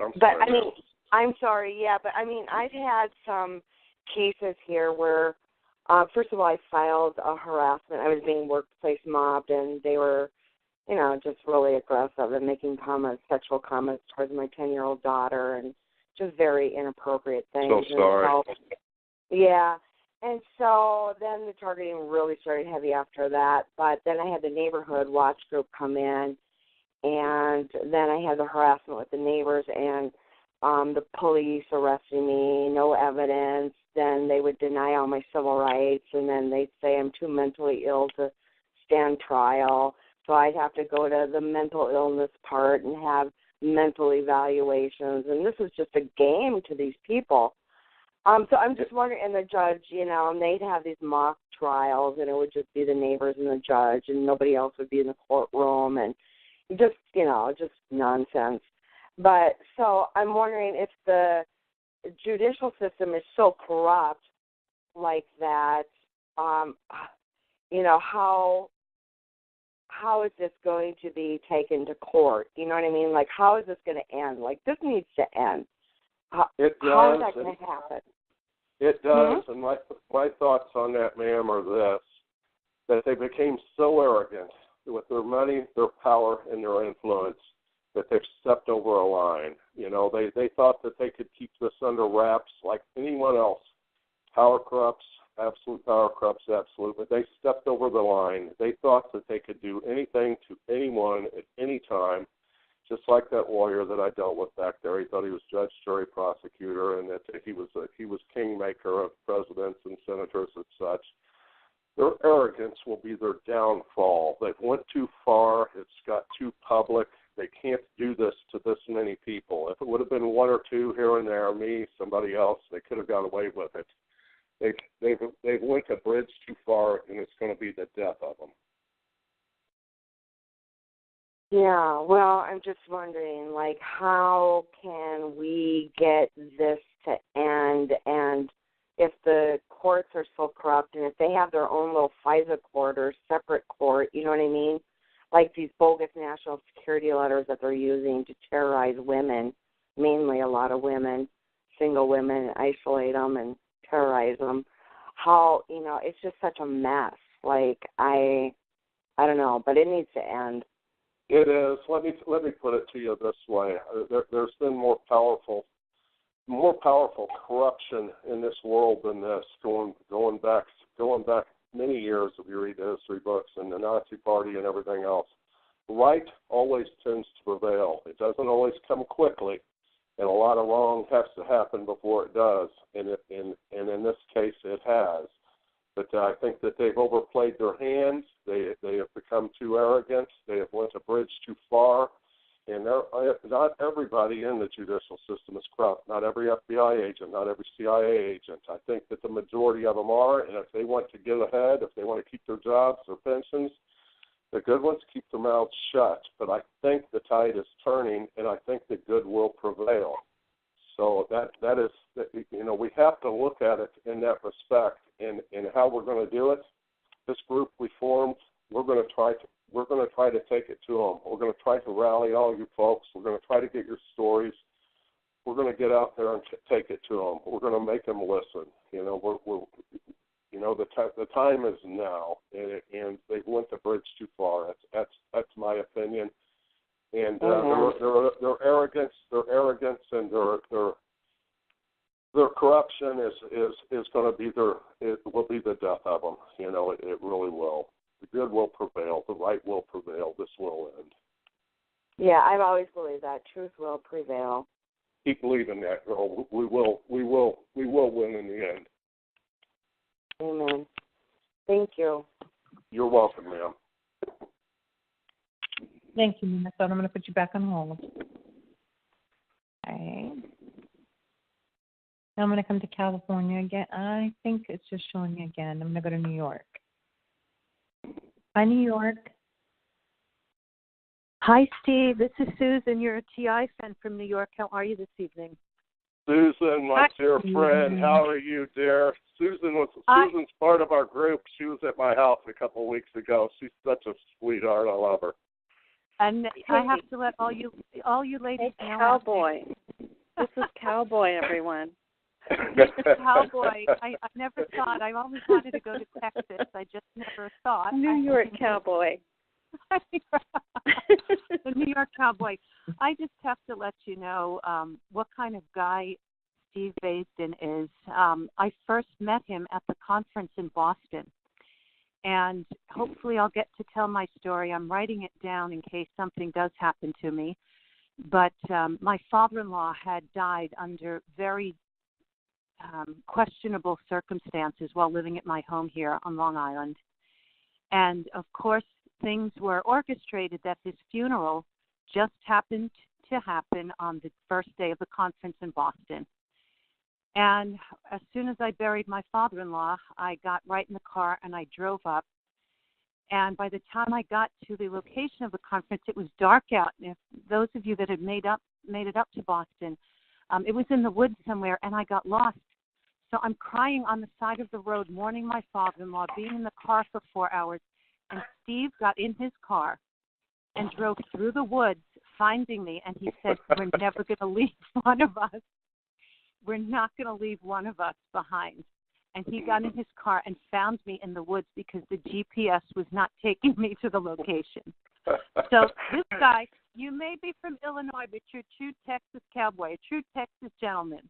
And I thank you for coming to get me out of the woods, Steve. Thank you, Susan. It is my pleasure to know you. You're a wonderful gal, and it's my pleasure to know you and work with you in this group. It really is. And you too, Steve, and everybody that is listening. We go through some times where things are so horrific that we can't fathom the level of evil that's involved with this program, or people that could possibly be so devoid of any kind of moral compass to perpetrate these crimes against innocent people. But with Steve and Midge and Christy and Dolly and Richard and Greg and you, myself, we're getting together, and Doug in Illinois as well. There is a sense always of hope. And we honestly believe that no matter what, this has to go forward. We have no other choice. We cannot leave this to continue for another generation. That's exactly right, Susan. We're gonna expose them. We're gonna take it to them. It needs to be exposed, and I think if we take it to, some of the callers have touched in, and a lot of it is being exposed. That so much of this program is being funded with the United States taxpayer dollars. If the general public just knew it from a financial perspective, that their tax dollars were going to fund an insidious program by the deep state, I think they'd be up in arms. And I agree. Yeah, so just thank you. I just wanted to call in and let everybody know what a great guy you are. This guy, he'll give the shirt off his back. He gave up his kitchen. He gave up his kitchen, and he allowed us to rearrange his plate to a more convenient location. I still can't find my dishes. They rearranged all my cabinets. They said I had them all in the wrong place. It's just, it tickles me every time I go to get a coffee mug or a plate. I can't find anything. Yeah, but thank you so much. And just another aside, that I know that so many female targets come forward and talk about their victimization and their attacks. There probably are again, I was talking to Ramola about this, and she said, we're not quite sure. It's just that women tend to be more verbal about what's happening to them. And a lot of guys tend to cover it up or not want to investigate or turn a blind eye to it. So I'm so grateful that Steve is coming forward as one of the guys. We need more guys like him, more guys to come out and stand up and tell their stories, because we really do need to unify. God only knows how many thousands of us there are around the country. Millions probably around the world, but just in our country, thousands of us that need to come together once and for all. So, Ella, I thank you so much for all the work that you've been doing. Your podcasts have been wonderful, so informative. Thank you. Thank you, Susan. You're always uplifting. It's not. I never hang up the phone depressed when I listen to one of your shows. I'm like, okay. We need hope. We need hope, Susan. And there's a lot of genuine, tangible hope now. So I agree. And, and we can still be supportive, even in the darkest of moments. I see that light in people, and there is goodness in people. And we got to stick together, and we need to help one another. We're like a family, families can be rough and very difficult to handle sometimes, but, absolutely. Thank you very much. Thanks, Susan.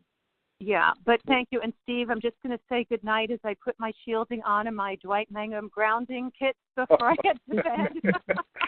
Susan, you're the best. Thank you for the call. And my silver fabric over my brain. Oh, yes, I'm trying everything. But one thing that you said is that light always prevails. It might not happen as quickly as we would like, but light will prevail, and together we will do this. We will indeed, Susan. Thank you so much. Have a good night. Thank you, Susan. Okay. Bye-bye. Okay, now I'm going to come down to Florida. She's very nice. She's supposed to be interviewed next week, guys, so Susan should be there. I believe it's next week, tentatively, in pencil. Okay. Hi, Florida. Hi, it's Adrian. I found your story really interesting because mine was revenge related also, but also that mine was also revenge related, and it has a union component to it. And what I found interesting was that you couldn't find jobs when you were driving your truck. Do you think the fellow that did this to you or that could have influenced the union that you were involved in? Well, at the time, I wasn't involved in a union, ma'am. I owned my own tractor trailer, so I was just working with brokers and contractors. And if someone needed a load hauled, I was the man. I would take it. We would negotiate a price. I would take it or I would not. And in the beginning, I hauled very high-paying loads, oversized loads into Canada, halfway across the country, all the way across. And as time went on, when this happened to me, the loads got worse and worse. I couldn't get the good loads, and then in the end, I was shut down completely. When the last place that I went when I was in Texas, I went to them, and they were happy to work with me. You have to go through a couple of days of paperwork before you can haul loads for people, and everything was going smooth. And then one day I went back in there, and it was over.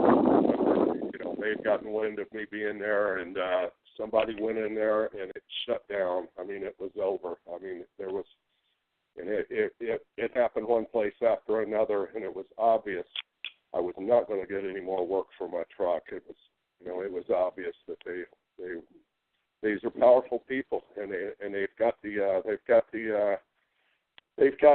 backing of the federal law enforcement, who is using the law as a weapon to take down people that offend people with money. I mean, it doesn't matter if you did anything wrong. As a matter of fact, it's about if you expose someone that did something wrong, you're the bad guy. You're the one that's going to pay the price. So things are all backwards in this country right now, and they need to be straightened out. Okay, well, thanks a lot, and I agree with you totally. Thank you. Thank you, ma'am. Mm-hmm. Okay. Thank you, Adrian. Okay, I'm going to come to Connecticut. Hi, Connecticut.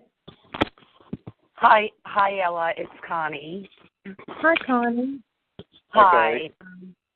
Hi. I also appreciate you sharing your story. It is fascinating because you were, on a different side that many of us weren't. But I have a couple of questions. One question is, what brought you to Texas? Because a lot of this stuff, if you go back in history, like the Patriot Act, George Bush Jr. put into after 9/11, and his father was head of the CIA before he was our president. And, Chip, there's a guy named Chip who was like Special Forces military who used to fly planes for the cocaine in South America.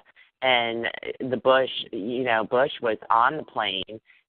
Or he went to one of the locations, and George Bush Sr. was sitting there dipping his finger in the cocaine and tasting it, But so, anyways, the Bushes are in Texas, and right. And so, are you afraid of?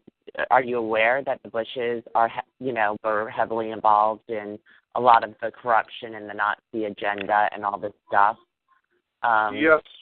Yes, ma'am, I am. The reason I came here, I realized that there are powerful people here in Texas. Here where I'm at in Winsboro, Texas, East Texas, it's heavily Bible belt.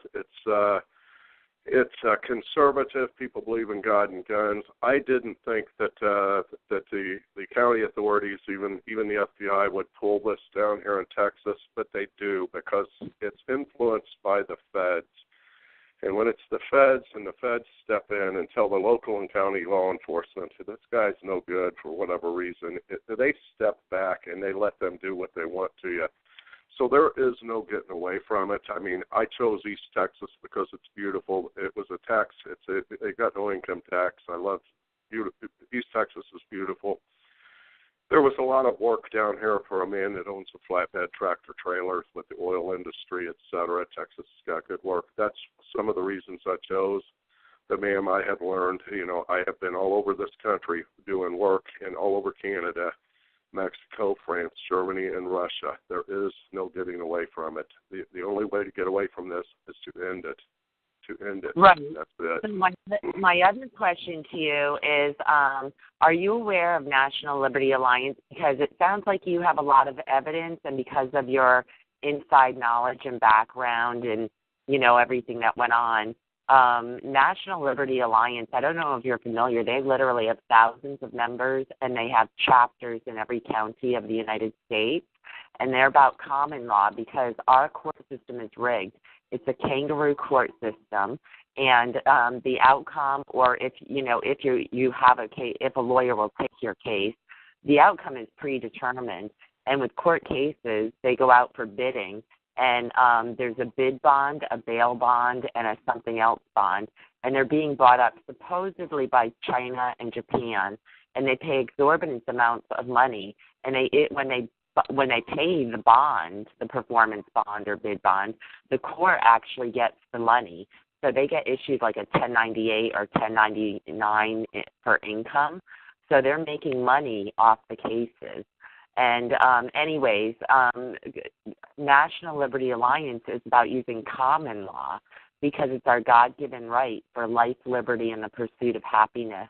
And if you go to their website and you scroll down about halfway on their front page, you'll see court-filed federal papers. And in one of them, they're naming Trump. And in pages 18 through 25, they talk a lot about, how our rights are being violated by these three-letter agencies who have a backdoor into everybody's router, tablet, computer, smartphone. They have a backdoor into all of them. So anyways, they help people for free, and once they file a case in one federal court, they're considered in all federal courts in all states. And they were also involved in the Lavoie Finicum assassination, where the FBI was involved at the standoff and stuff, and they ambushed Lavoie Finicum and they killed him. Well, I'll tell you what. I'll have the legal department look into that. I've been to so many lawyers, so many organizations, from the ACLU to to the Rutherford Institute, to you name it. I mean, I've got a list of them here, half a mile long, and every one of them just slammed the door in my face. I mean, whenever the CIA or the FBI or the NSA beats you to their door and tells them that you are some kind of national security threat, and that if they take you as a client, that they're going to suffer repercussions, they just won't do it. But I think it's getting old at this point. I think that people are starting to see the light. They're seeing that there's something wrong here. There's too many of them. As I said, they've went a bridge too far. Our intelligence agencies and what they're supposed to be doing is protecting us, and they're protecting people with power and money, no matter what they do wrong. And I think the truth is coming out. The tide is turning. I think the time is right. I think that we will win in the end. Will it be as fast as we would like? Probably not. As fast as I would have liked would have been about 8 years ago. But we will win in the end, ma'am. Right. Well, one other thing. A lot of lawyers, their first obligation is to the court. Their second obligation is to their client.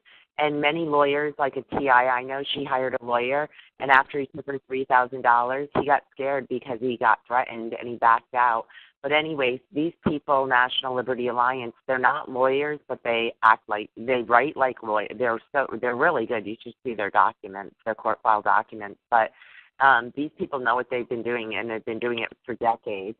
And anyways, they're not afraid. They're not afraid of these people. And at one point, the Vatican wanted to fund them to support them, and they said no, because a lot of these ACLU and everything, they're all controlled by the elite. I contacted the ACLU when I blew the whistle and experienced harassment at the FDA. They were like, what do you want us to do to help you? I'm sorry, we can't help you. And it's like, what's wrong with you people? They're ruining my life. They're trying to assassinate me. They're following me. They hacked into every device, and you can't do anything, So anyways, there's a National Whistleblowers Association, and that's rigged too. They're all rigged. They're all controlled. But I'm telling you, National Liberty Alliance, you should really look into them, because they're about Thomas Jefferson, the Bill of Rights, we the people. And, so they named like every governor, and they know about the corruption. But I think the information that you have could also help them. So I think they could help you, and you could help them. We will look into that, ma'am. I thank you for that. Okay. Thank you. Mm-hmm.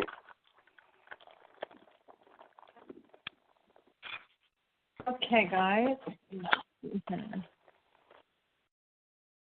I'm going to go ahead and mute Connie. I'm going to come down to the next one. I see Florida, Tampa. Hi, Florida.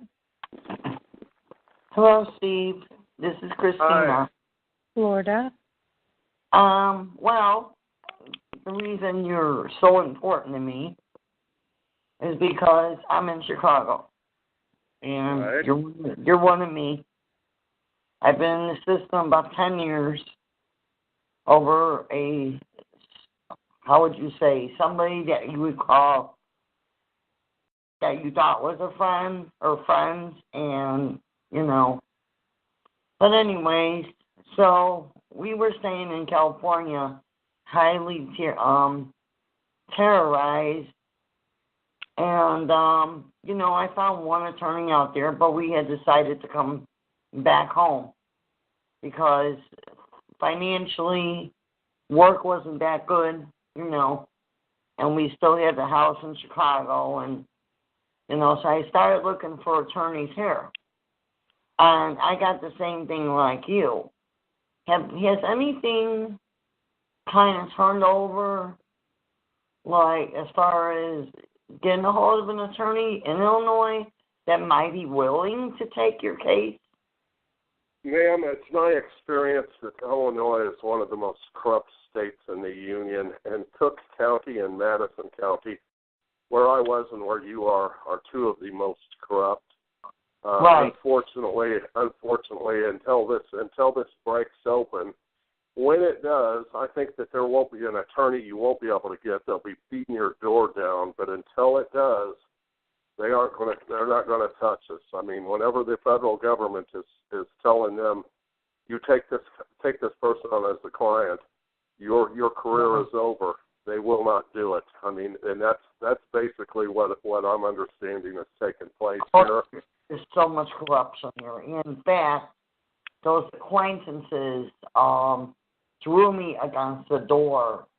The ones that I know for sure. There's no other enemy I've ever had in my life. I always try to get along with people, and if I don't, I walk away. It's just as simple as that. It's better to put on any kind of agony as far as why get into violence if you and them cannot. If you meet people and you don't get along with them, it's best to walk away. And that's what That's good advice, ma'am, and hang in there. I think that the tide is turning here. In groups like our own here and people like Ella and other prominent TIs around the country, we're pushing as hard as we can. I think the dam is about to break, and whenever it does, the truth will come out, and then you will be able to find an attorney. I have a feeling the attorneys will be beating your door down. So hang in there, girl. I think Steve, I have not claimed. Well, I have signed some petitions online for Illinois and for California. California told me that I didn't have enough of anything or enough bills to prove that this was going on. In Illinois, I just signed a petition. But other than that, well, forget the police department. They're not going to do anything. Because they're part of the problem. So if you, they look at you like, if I went to my district police station, I wanted to claim that what was going on, which I have in the past, and they just looked at me like I was crazy. And I'm sure that I'm on that list, just like every other TI. And we are, ma'am. And here is the problem. Not everybody in law enforcement or even the FBI or the CIA or the NSA are bad. But what's going on here, it's as Catherine Horton says, that it's in deep capture. Whenever you get enough bad people at the top, there's no one below them that can make a move. I mean, it will ruin their careers. They will become one of us, and they know that. So there are good people in there. It's just in deep capture. We have bad people in powerful places that are doing the wrong things. But I do believe those people are going to be exposed, and good will prevail, and the right people will take over these institutions that are responsible for this. So. Well, I don't know if it makes you feel any better, but I was reading on some religion today, and they were saying that targeted individuals are the chosens of God. So pretty much we will, we can't get, how would you say, honored or cheered for what we're going through, the pain I'm going through with my body, and I'm usually, pretty energetic and everything type person, and I have slowed down because of the pain, I've got in me. But, what I don't understand is it's kind of like the political is blaming it on that this is the Bible. Why do you think that is, that they're trying to mix it on saying that, well, this is the end of time, and this is why who is targeted is going through this? I don't understand why they're mixing, two things in life. You don't mix religion and politics, or you don't argue over either or. So why are they trying to blame this on, religion, or the Bible itself? It has nothing to do with it. Do you think so, or what? Well, ma'am, I'm a Christian, and I do study the Bible and eschatology, and if you're a Christian, you can't separate the two. So your devout Christians, the people that are believers, they can't separate the two, and the Bible speaks of this. Things will get evil, right will become wrong, wrong will become right. So, if you're a believer, read that Bible, and you know who wins in the end. So, right will prevail. So, I was born and raised Catholic, but I changed over to a born-again Christian in 2007. And I don't think Christ wants anybody to do this to anybody. No, because it says, thou shalt not destroy my children, okay? Or you will be condemned. So, I just think these people, whoever, like mine started over, like I said, as acquaintances. And I don't think, and another thing for Ella's question is that if something really comes down to where, there's going to be, okay, so all the people got to go somewhere, will she announce that, like say something was really happening where we want everybody down at the city hall of your state or city to write down your name, your birth date, because, we want to make sure that everybody is cleared. Their name is cleared. I mean, will she announce that, or will, something happen? Because... Well, I believe that Ella would. I mean, if something breaks like that, you can bet that Ella will be the first one out there to let the people know that. I'm sure she would. You can speak to her yourself on that, but I'm sure she would. She's a wonderful woman. You are a very wonderful woman, Ella. I mean, without you, I don't know what I do, because for, 9.5 years, I have been doing this alone because I didn't know what this was. Because like I said, I had no enemies. I never made any enemies, and I serviced my many communities because I was a general contractor in doing home remodeling. And I made really good friends with my customers and never hurt anybody, and it's like, what is this all going on? It's like all this bad luck hit me at once, But with you, I don't know, I would still be like alone, kind of, You're not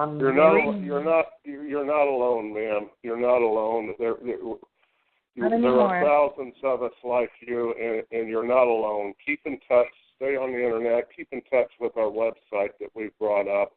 Right. And we'll try to keep you informed, and we are working hard on your behalf, okay? Yeah. You are not alone, ma'am. Don't think that for a minute. Well, what I meant by alone is in my house, my husband didn't believe this just until recently. And I told him, 2014, I said, I feel like somebody's got a hit on me. I didn't know what until 15. When we made it to California, I put in the internet. I am being harassed. I'm getting harassment phone calls. I went on and on. And my house keeps on getting robbed. So on and so on. Says, have you ever heard of gang stalking? And when I read everything, sure. And you know what? It didn't shock me. It didn't shock me because of the corruption. And these people that I did take to court that got me on this list somehow, I brought them to court. And I seen they were in trouble previous. That judge took them off of probation. He knocked everything up, and then he blinked his eye, and then he shook his head up and down. Oh, if you don't call that corruption, what can you, So, and then it happened again regarding another situation. So I'm keeping these dates of everything that's happening. So I've even had corruption done by a doctor in California. But, I am so thankful to everybody that's putting this together, and if there's any help that I could give, because there is not any, as that I know of any meetings in Chicago. Are you aware of any? I am not, ma'am. I recommend that anybody that is hearing this to try to band together, to try to do as we're doing, to try to fight this on your own. You will just be dismissed. To try to put together community groups, at least to support each other, to be there for each other. So, I'm sure that there are a lot of TIs in the Chicago area. You all need to at least have meetings in your homes to where you can support each other and have some semblance of some kind of fellowship. Now, you were mentioning something about somebody that said something, forget Illinois. What do you think they meant by that? I think that they meant that it had nothing to do with why I am targeted, and that was my take on it. I mean, I couldn't get any more out of the man, but he wasn't the only one that's told me that.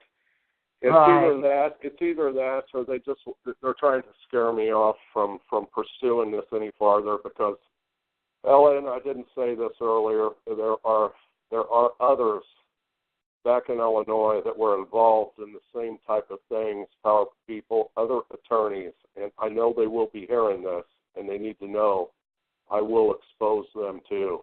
I will. So. Yeah, because when I was on attorneys in Illinois, they were just like, laughing, like, hey, this is a really crazy woman, and because I was telling them everything I had gone through, and they said, a couple of them even told me I need help. Oh, yeah, I need help. The people are doing it and need the help, Oh, I understand, ma'am. Hang in there. Try to unite with some other TIs in your community for support. That lady that was talking about, I want to join that, where I could get on the list with that attorney that she's recommending. Go on to our website, targetedjustice.com. Go on there. It says that it is not available yet. That was last week. It's up Tuesday. It's up now. Oh, it is up. Okay, good, yeah. Midge, are you on? Okay. Yes, I am. What's her name? Midge, you said? Yes.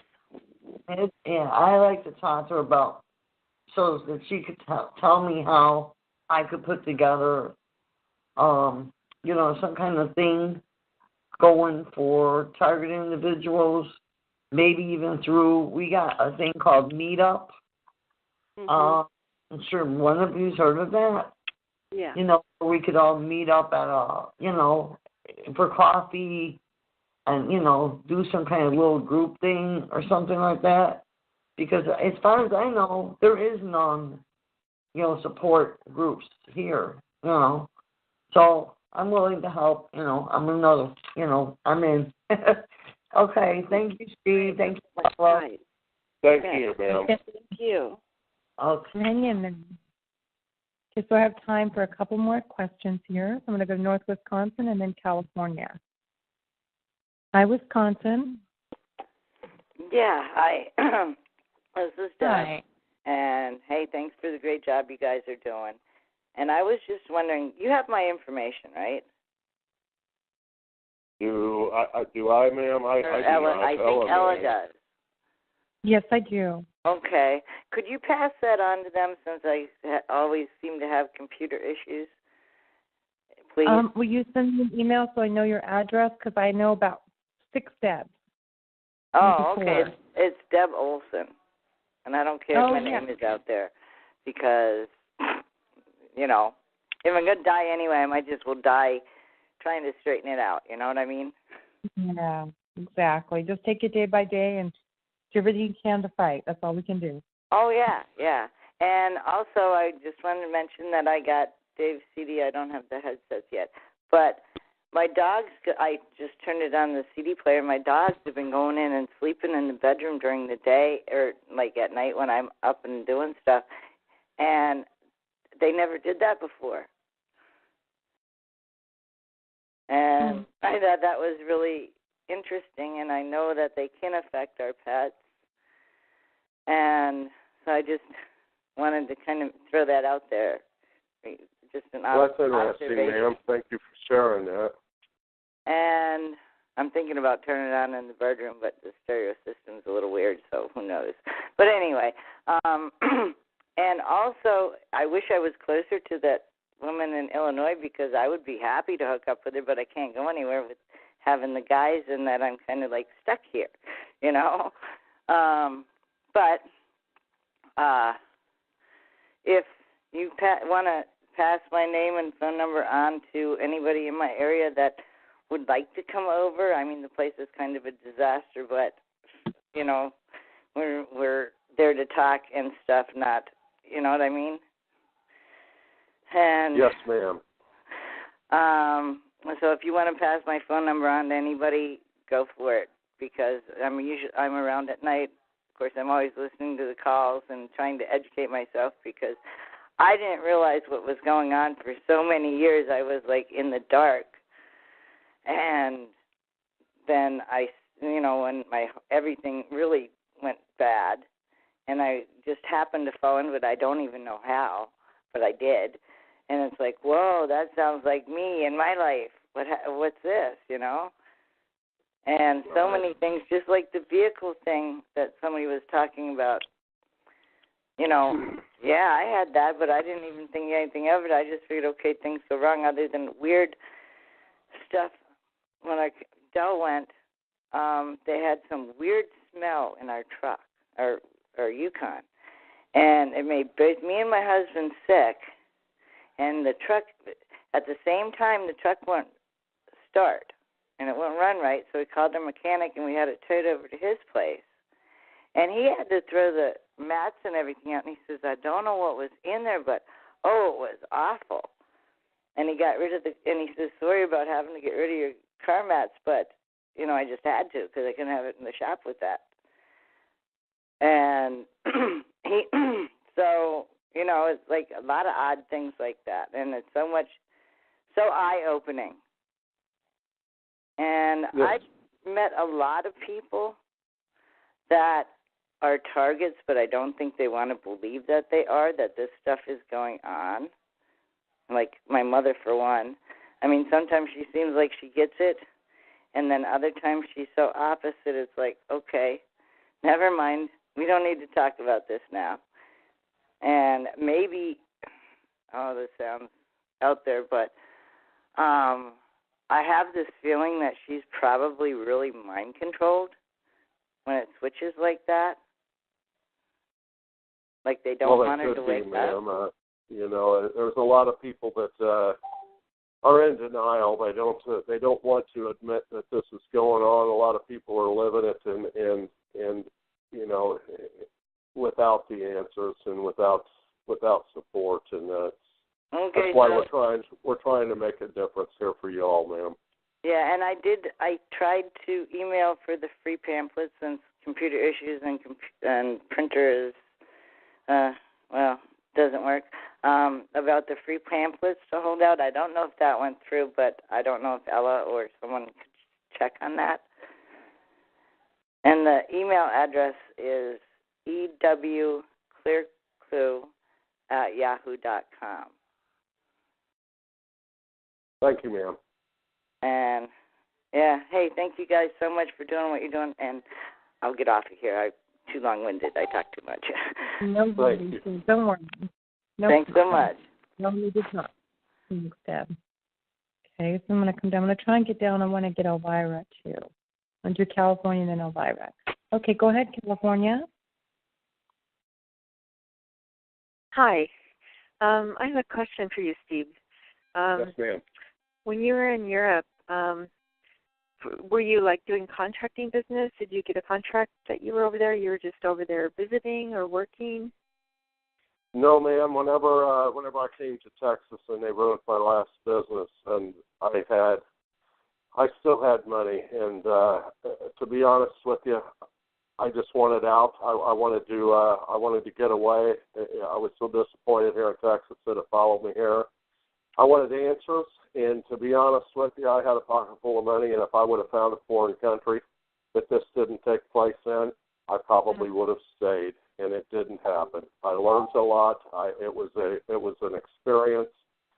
I really learned a lot, and I learned this also. You cannot run from this.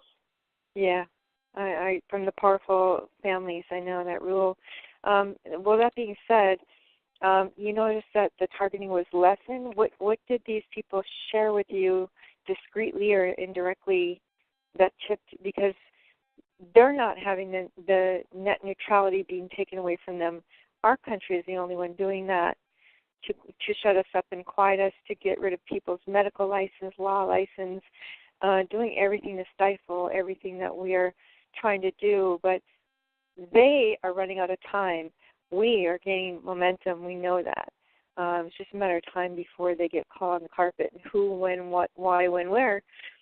But can you share anything about what they said in Europe about what they perceive? Because when they're outside the box like that, they know things far more than we do, because our press is, of course, being ruled and monitored and run by, our government. We know that.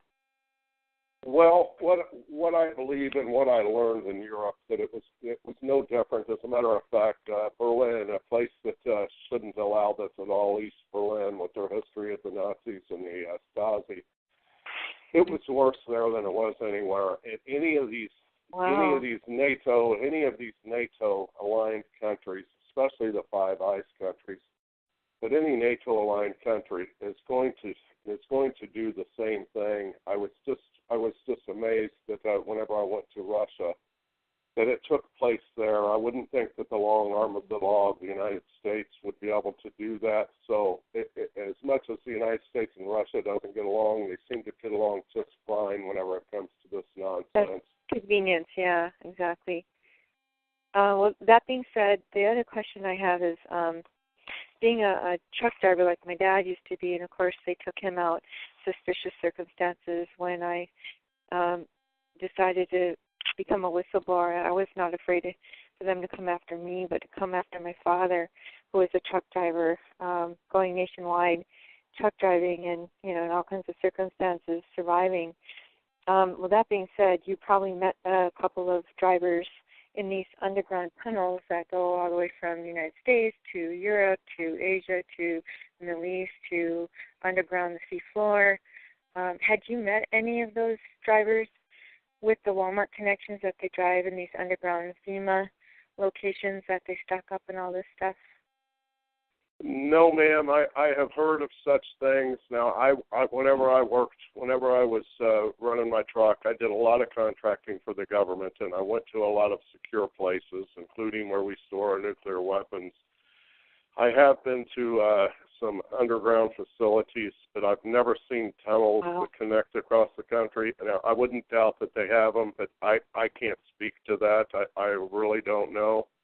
Did you see anything irregular, or did you get a sense of talking to people, other drivers or whatever, that they might have shared some basic information, which I found out from some of them, what they shared truth with me, which was quite shocking?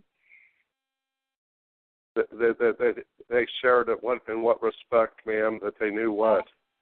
Just underground stuff that the government, that's why they create these tunnels to do things, in an insidious way to hide from the general public what is going on, what's being delivered where, when, what, and how. Well, disasters or whatever the case may be.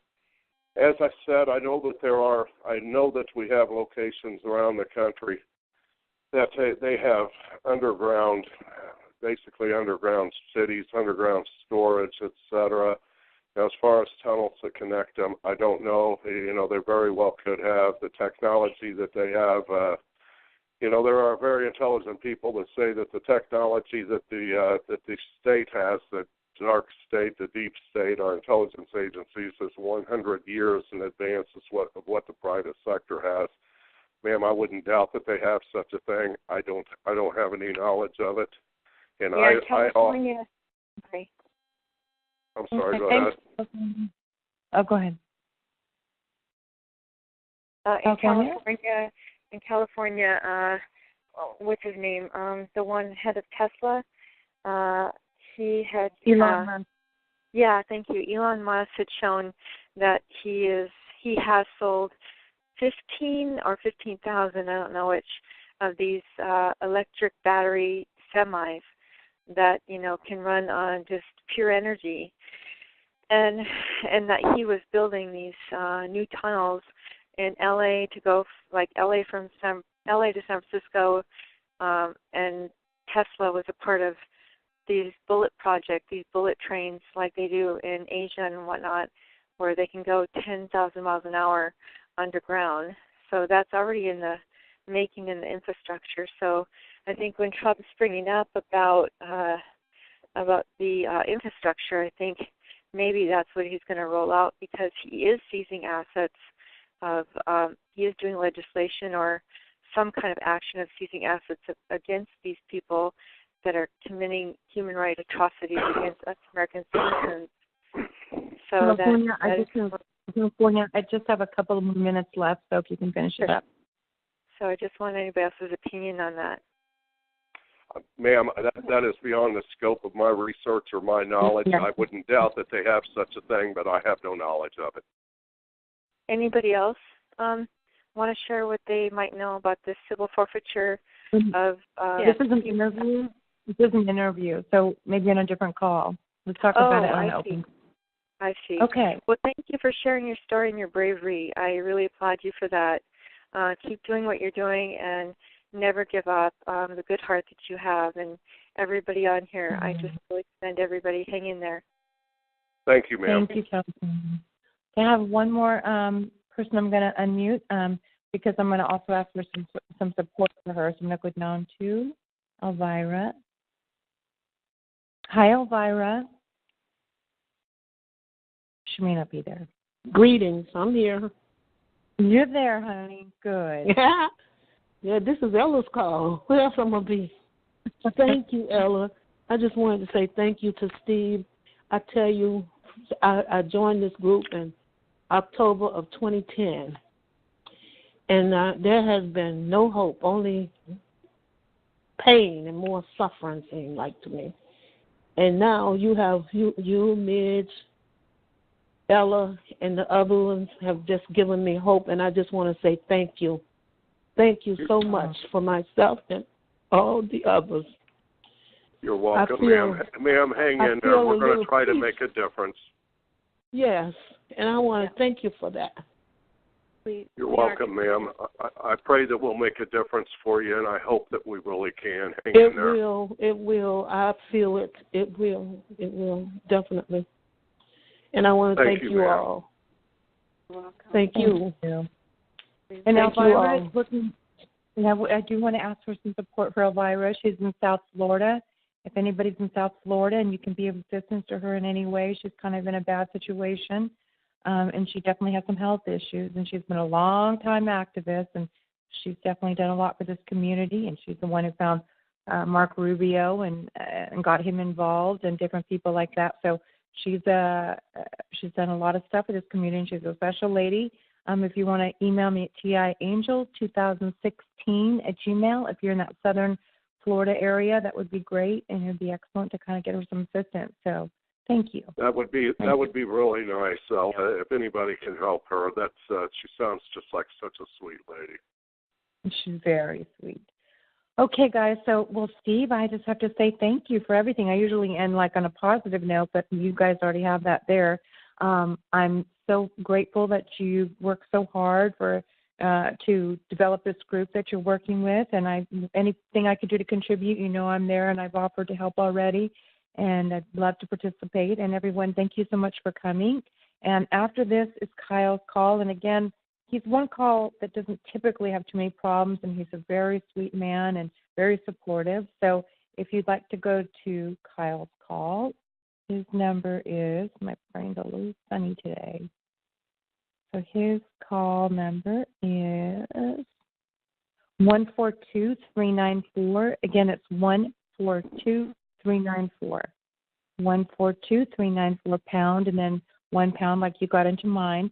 And Friday tomorrow on Revolution Radio, I'm going to be interviewing an ex-FBI agent and a director.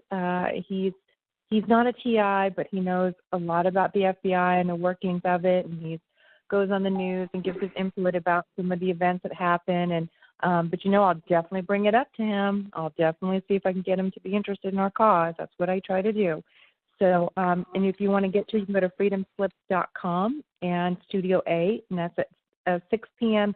Eastern Standard Time. Again, 6 p.m. Eastern Standard Time. And then if you guys want to, if you need more calls or whatever the case may be, there's wonderful church calls. There's Dr. Melissa Black. She's just a beautiful human being. She's wonderful. Got a great call on Saturdays, as well as everyone on here I support. So you can go to freedomfortargeted.individuals.org, and at the bottom of every page I have all the calls and all the podcasts. So on that note, I want to say again, thank you, Stephen. Thank you, Yaya. I really appreciate it so much that you guys were here, and God bless. Ella, let me thank you for all you do for the TI community, and thank you for letting me get my story out. No problem. No, it was been my pleasure. Thank you, guys. Good night, everybody. Ma'am. Good night. Thank you.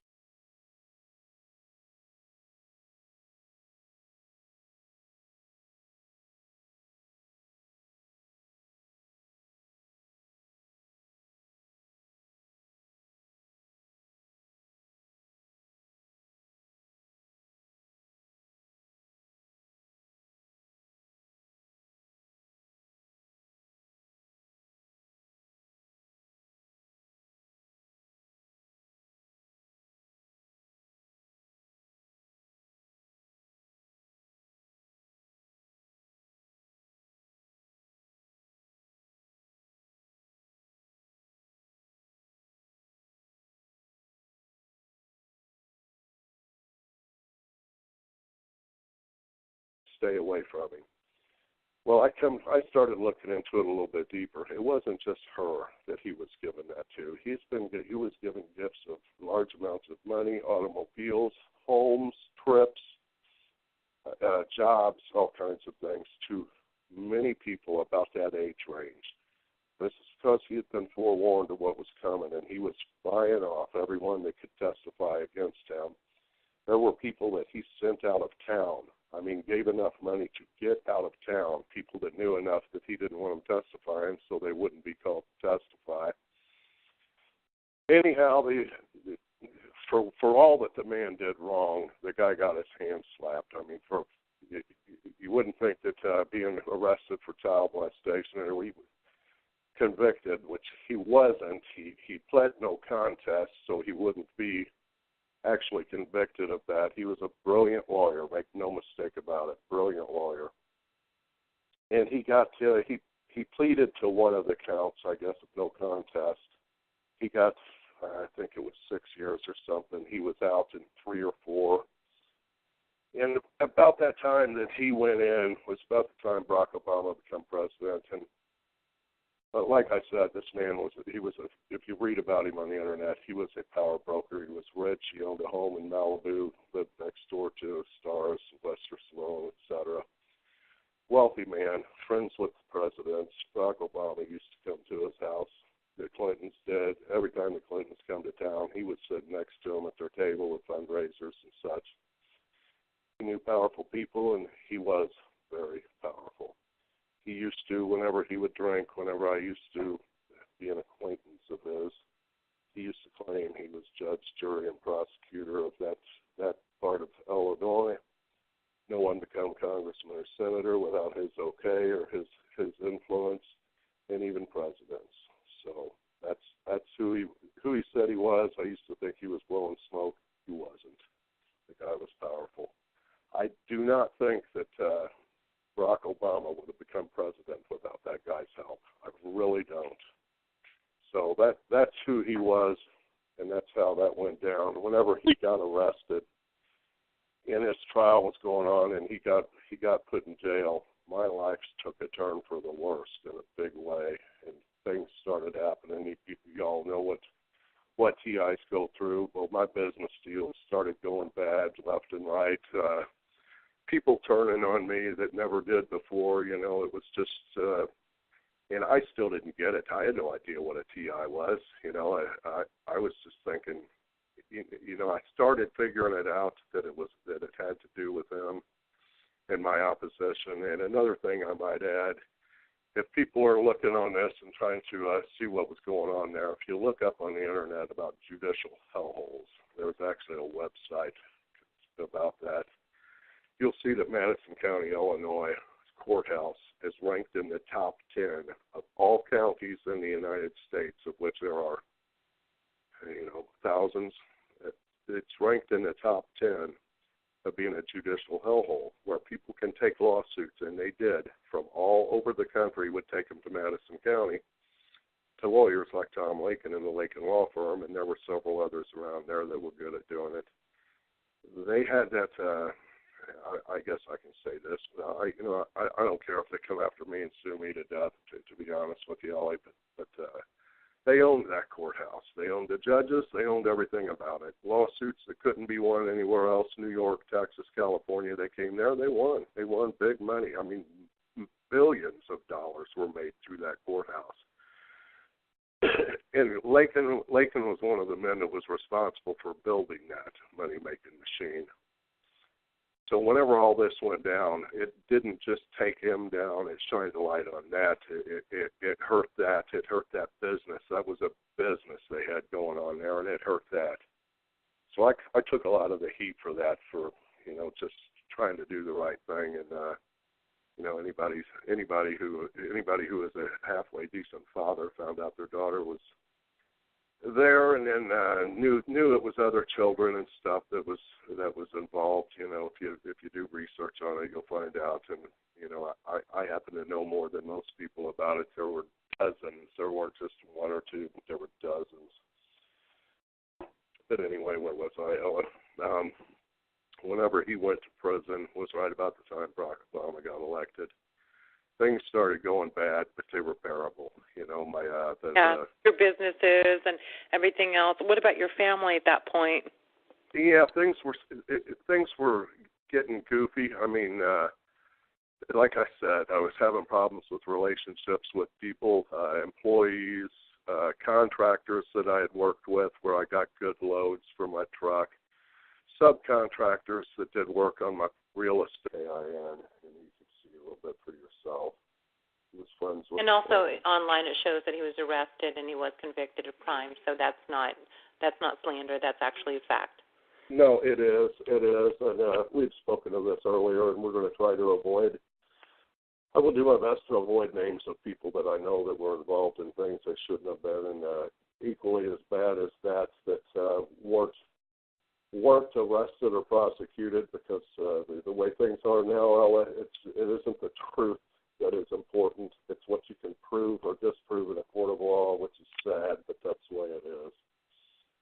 And anyway, that man back, I guess it was it would have been about 98, somewhere around 98.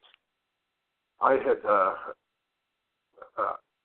had ran into a couple of guys that I knew from my past that were still friends, that I was kind of out of that lifestyle. They came to me, or they came and found me. I forget how that went down. But anyway, they came to me and told me that they had been at a party at Lakin's house, and that they knew that they seen my daughter there. And that was whenever my daughter was right at 17, 18 years old, and I got angry about it. And I from that point on, I proceeded to out that guy for who he was, who I knew he was. Everybody knew that he had a thing for the underage, and it didn't matter, boys, girls, it didn't matter. But he had a thing for the underage, and shame on all of us for ignoring him, because who he was and how powerful he was and his money. So whenever it hit home to me, most people were afraid to even speak out about him. I wasn't, and you see where it got me. We'll get into that as it goes on. But I spoke out about him. I went out and I told people, keep your kids away from him, keep away from him. He's no good. He's not what he seems, and especially keep your kids away from him. Well, anybody that I spoke to, that mentioned him or his name come up, that's when I had said, I ended up even buying a house on the same street he lived on not because he lived there, and it was in spite of that. It was a beautiful neighborhood. It was the place to be if you lived in that part of Illinois, and so I bought a house up there about 4 houses down from him on the opposite side of the road. And after living there for a while, word got out that he was kind of up to his old tricks and doing those kinds of things again. And things started getting strange as far as my life went. And at the time, I had no idea what it was. You know, not everybody's a conspiracy theorist. You think they're having a string of bad luck or whatever else. Well, that wasn't it. Come to find out, due to, and I guess I was blamed for most of it, due to his what he was doing and his running a drug house, basically, and supplying drugs to underage kids and having sex with them, etc., and it getting public, and I was one of them that helped put it out there. He started being investigated, and the way it was put to me was, men like that don't get investigated until they can no longer ignore it, you know, and this was even put to me by law enforcement in that area who loved that guy, you know, they treated him like a god. So whenever his name became too public and what he was doing, they had to take action. Well, before doing it, they warned him. I mean, he was warned by the FBI, the local authorities, what was coming.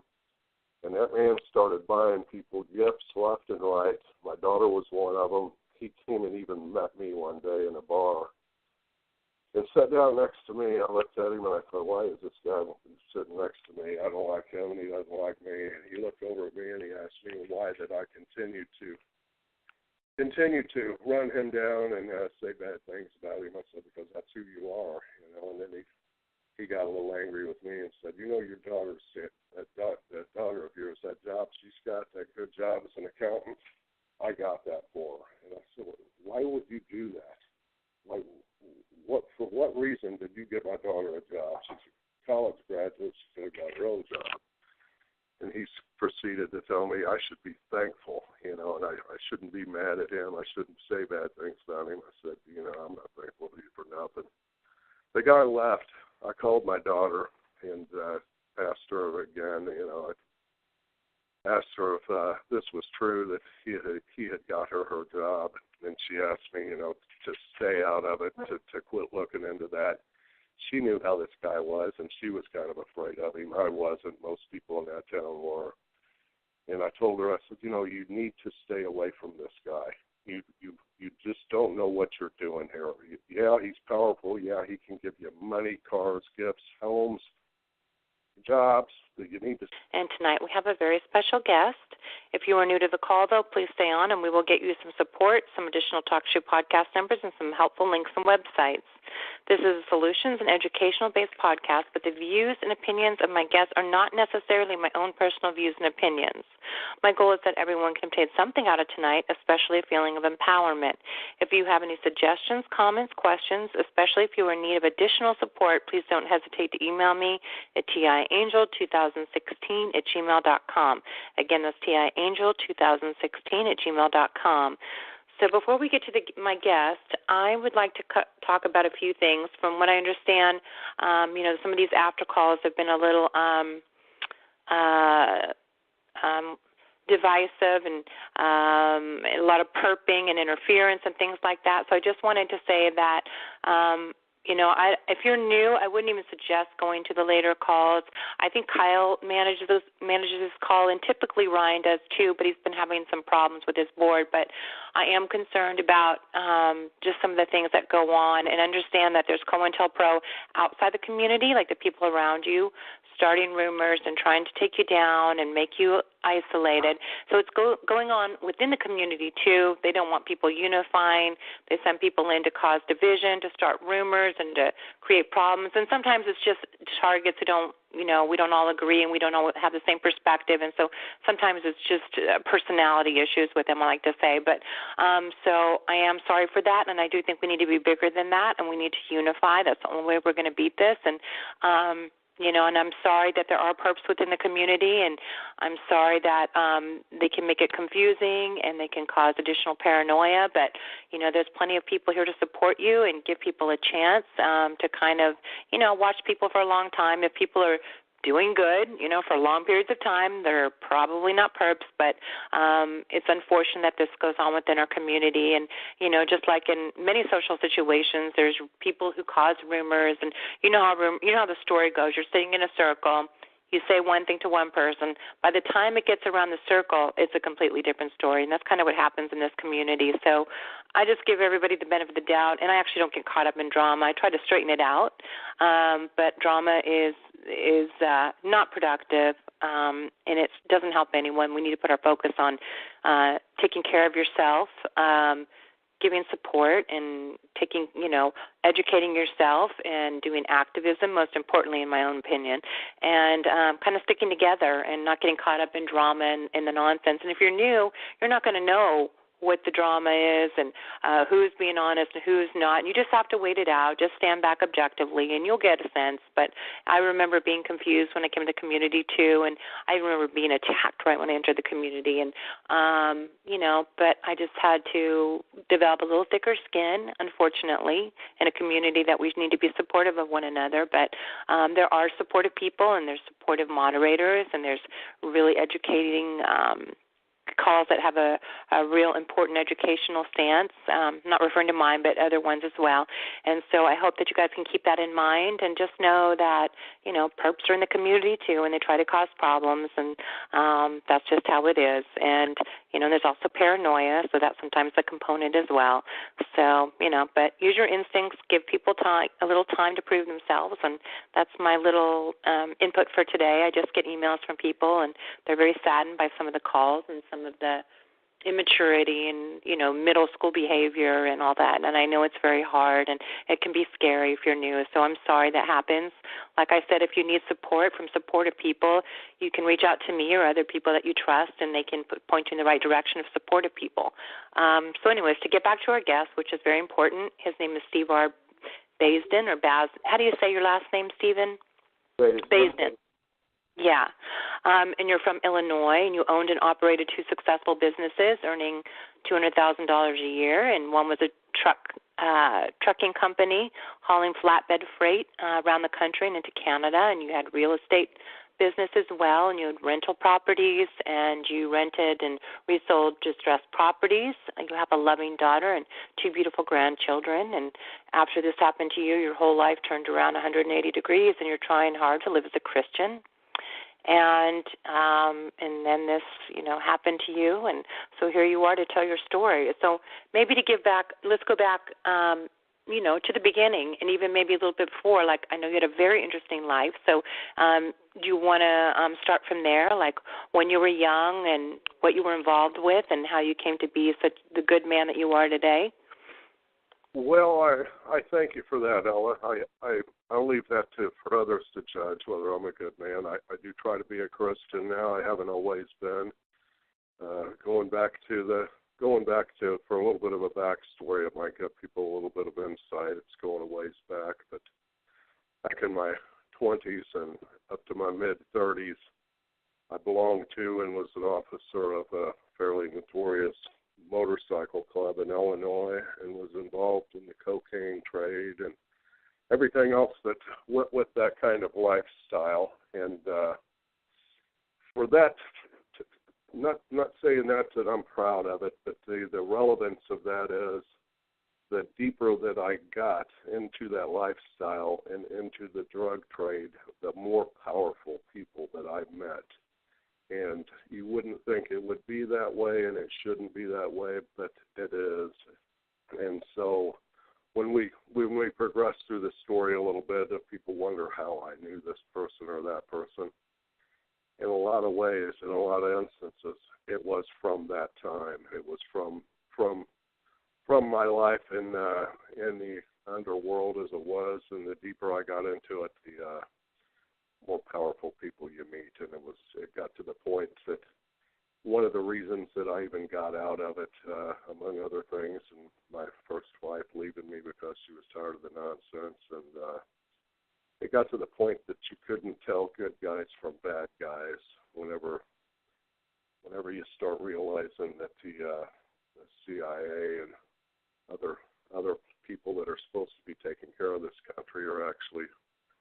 more interested in taking over the drug trade, etc. It was time for me to move on and wise up. At which point I did and started turning my life around. And anything that I ever did, I always did with a lot of gusto. Determination and 100%. Yeah, you're very best. I did, and so I took that and I started trying to build an honest life, and began going to church, reading my Bible, etc. That was a long, slow process. My conversion. I mean, whenever you went down the wrong road, as far as I did, you don't just turn it around overnight, or at least I didn't. It was a long, slow process, but I was well on my way, and I took that drive that I had, and I started trying to do things right, and I built a little bit of a real estate business, starting with one rental property, and built it up, and had, at one time I had 6 or 8 of them at once, I think. Nothing big, just duplex, little fourplexes, single properties, etc. And had one guy that worked for me full time that took care of the rental properties, and I would buy houses, distressed houses, and fix them up and resell them. And had my own truck. I always drove a truck for a living for other people, for the Teamsters, etc., hauled cars and various other jobs. But I decided to buy my own truck, and whenever I did that, it was successful. Owning your own truck is there's good money in it if you do it right and you haul the right equipment.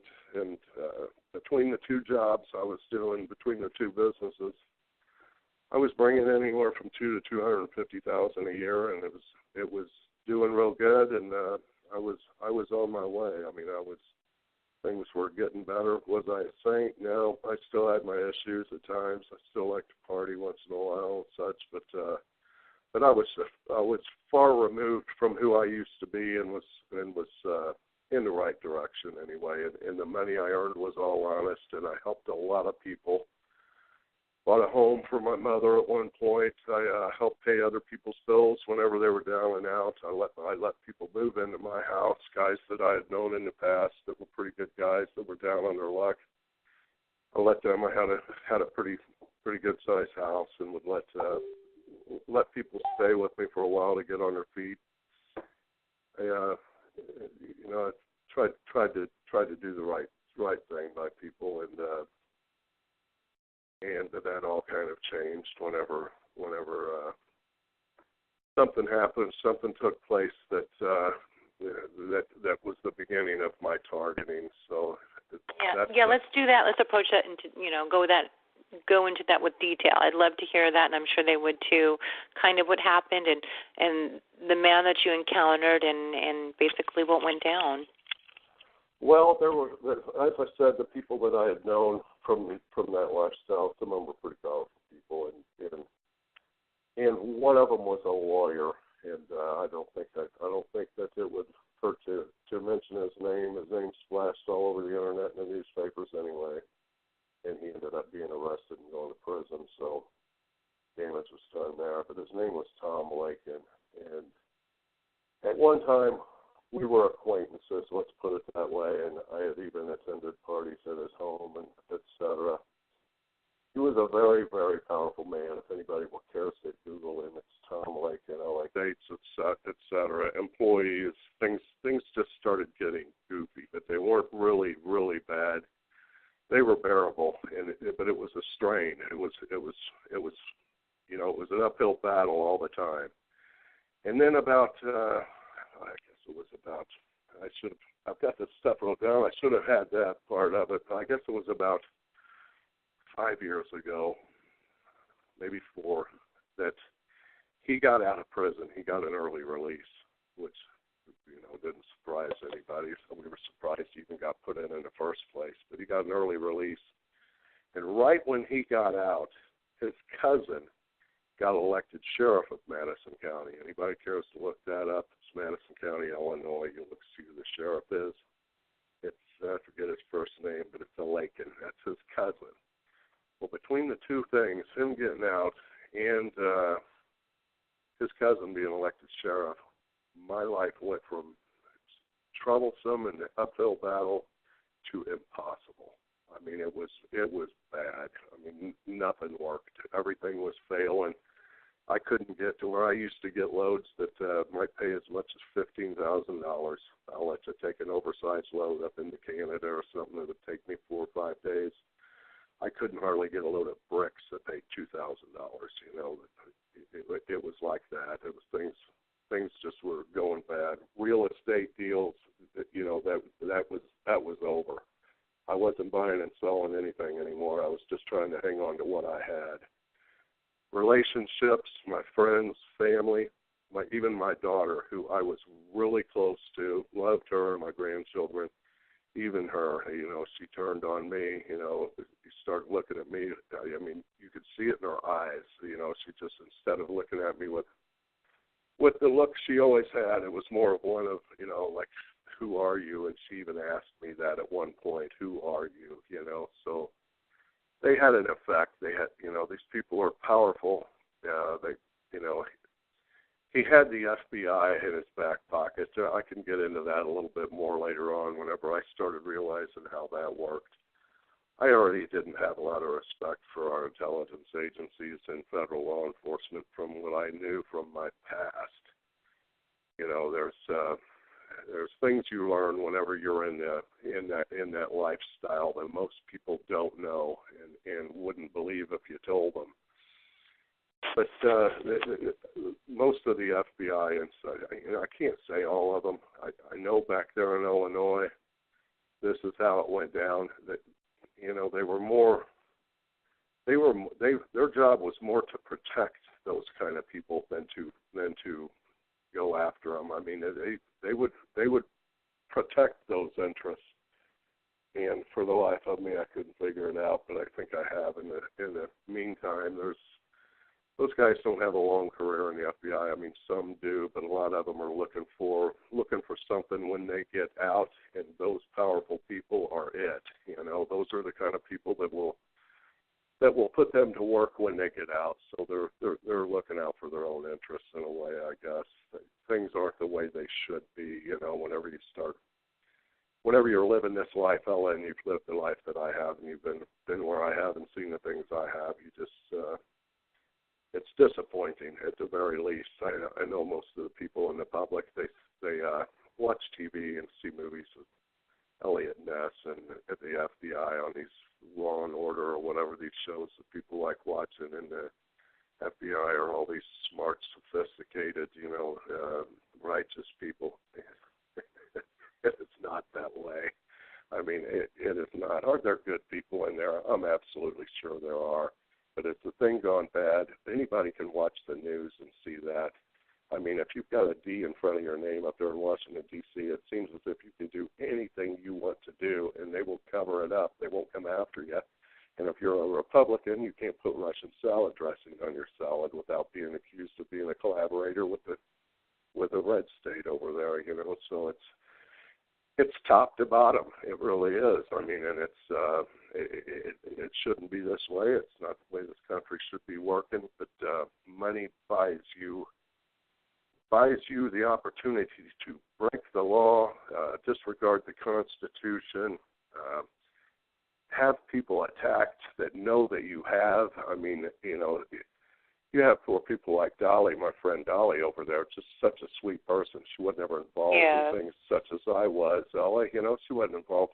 All she did was stumble upon some wrongdoing, and look, they're doing the same thing to her. So, you know, one of the common threads among TIs is there seem to be good people that know of wrongdoing in places that they shouldn't. Now, that's not always the case, but it seems to be a lot of it, you know. But back to the story, Ella, back whenever